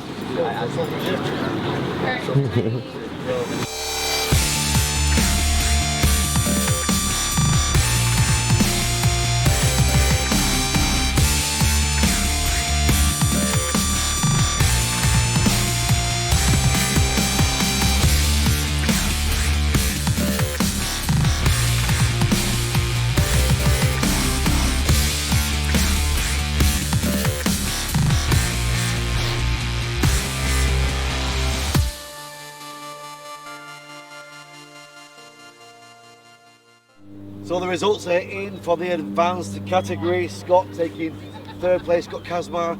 We've got Paul Petrosky taking the second place, and the winner of the advanced US Nationals Canopy Piloting 2015, Matt Leonard. Congratulations, Matt. How does it feel? Is that your first major championship? Yes. It's the first time competing in Nationals. Super stoked. You guys charged super hard. It was definitely a great feeling. It was a great last round, wasn't it? Sometimes in these events, the advanced get overshadowed by the pros, but that one didn't at all. It was tight right to the end. Yep, great competition. Yeah. What's next for you, my friend? Keep learning. Go faster, go further. Guys, champions of the advanced class here at the Nationals. Thanks very much. My name is Regan Tetlow, Skydive TV. I'm here with Nick Batch, Team Alter Ego. Nick, that distance there, these wins are not what you wanted. That win you had yesterday, that's what you wanted. Yeah, you know, it was a little disappointing. I think a lot of us were a little upset with the wind conditions, and what we had was maybe swirling winds and highs and lows that were considered dangerous. So they called it before we got to our wind limit on the meters per second, which a lot of us were upset about. Yeah, this new canopy is at 57. Yeah, I just got a 57. I did my first 3 jumps on it in comp, and the distance rounds almost 3/100. Yeah, just came short. Greg got me by about 6 inches, so it was good on him. But the canopy's awesome. I'm trying to push something new and get the sport to another level, and just every once in a while, just trying to figure out what works, what can make us progress to get better and faster and further, and all those things. Well, you got 3rd in the national championships. Yep. I know you want 1st every time. Sure. 3rd, you're still on the podium.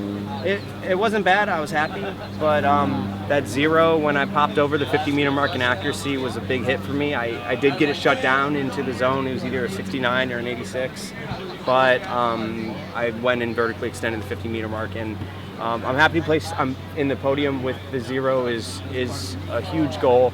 I've only placed 4th with the 0 before. I've won 1 comp with the 0, the Pro Swooping Tour, but that was a decade ago when pilots aren't as good as they are now. So it's been a pleasure. It certainly has. And canopy piloting, it's on the breakthrough, isn't it? It's almost getting there with the rock star status, Copenhagen, other venues in the pipeline, maybe with that swoop challenge.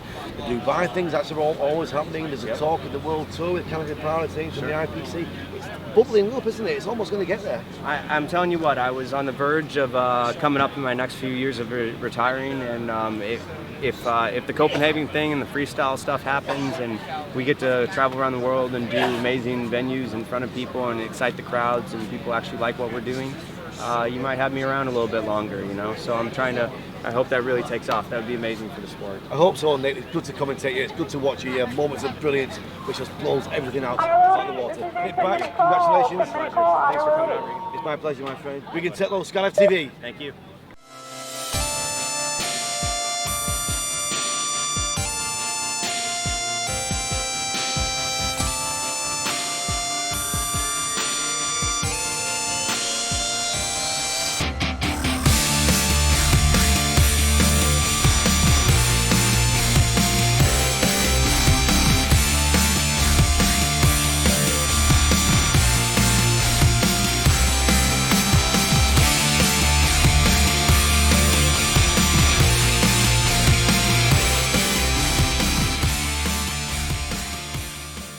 Tommy Dellyback, PD Factory team, 2nd overall. Big mountain to climb to get out of 1st place, but you threw down a good one there at the end. Yeah, it was good.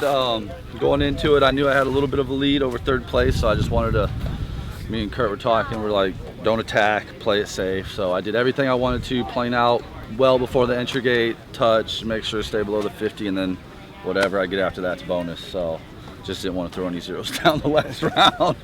It's been a hot few days, eh, Tony? It's been extremely hot, yeah. It seems like everywhere we go, we bring the heat, we bring weather. Whether we're in Florida, here, wherever we go, it doesn't matter. But no, it was really good. It's a good meet. Definitely wish we could have got done a little sooner just to beat some of the heat. But hey, you just keep pushing through it. Tommy Dellyback, PD Factory team, it's always a pleasure. See you soon. What's next for you?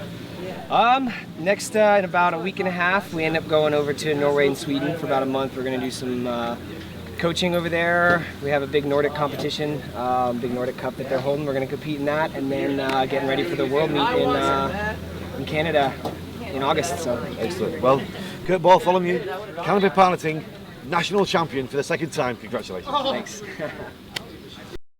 This portion of the program brought to you by Rock Sky Market.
It's Skydive TV. You can check out all the canopy piloting results right here.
world champions. Canopy piloting.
That's it, it's a wrap for the US Nationals of Canopy Piloting here at Skydive Paraclete XP. I hope you've enjoyed the show. Keep watching and stay tuned. Until next time, my name is Regan Tetlow. Bye-bye.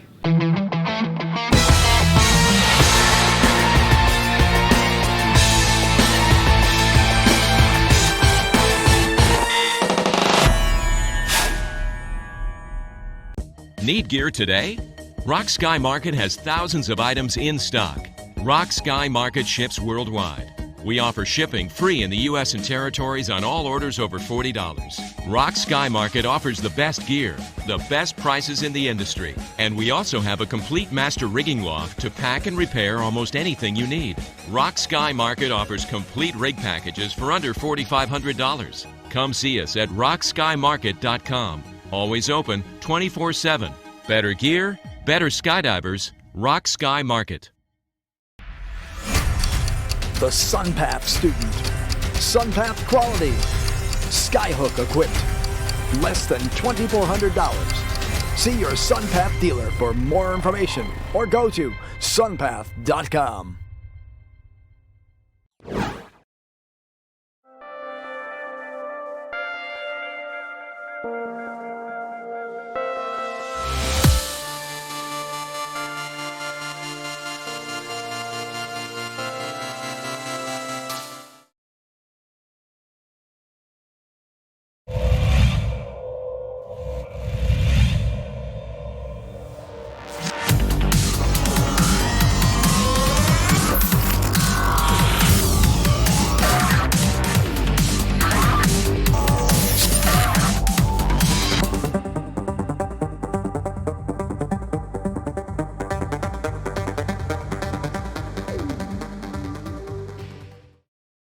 This portion of the program is brought to you by Paragear.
Need gear today?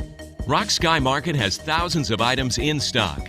Rock Sky Market ships worldwide. We offer shipping free in the U.S. and territories on all orders over $40. Rock Sky Market offers the best gear, the best prices in the industry, and we also have a complete master rigging loft to pack and repair almost anything you need. Rock Sky Market offers complete rig packages for under $4,500. Come see us at rockskymarket.com. Always open 24/7. Better gear, better skydivers, Rock Sky Market.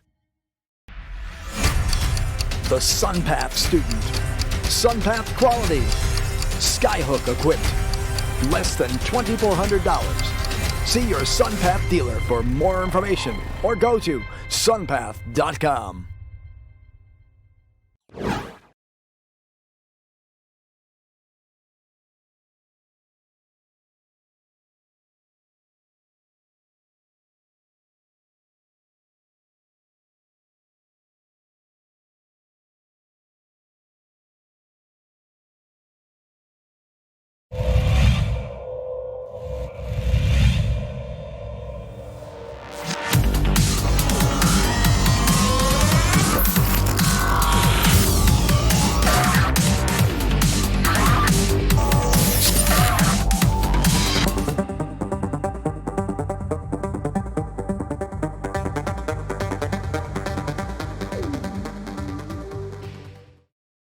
This portion of the program brought to you by Rock Sky Market.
Need gear today? Rock Sky Market has thousands of items in stock. Rock Sky Market ships worldwide. We offer shipping free in the U.S. and territories on all orders over $40. Rock Sky Market offers the best gear, the best prices in the industry, and we also have a complete master rigging loft to pack and repair almost anything you need. Rock Sky Market offers complete rig packages for under $4,500. Come see us at rockskymarket.com. Always open 24/7. Better gear, better skydivers, Rock Sky Market.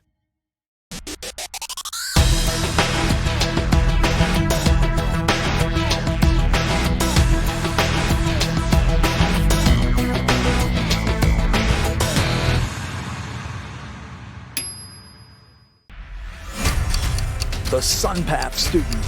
SunPath quality. Skyhook equipped.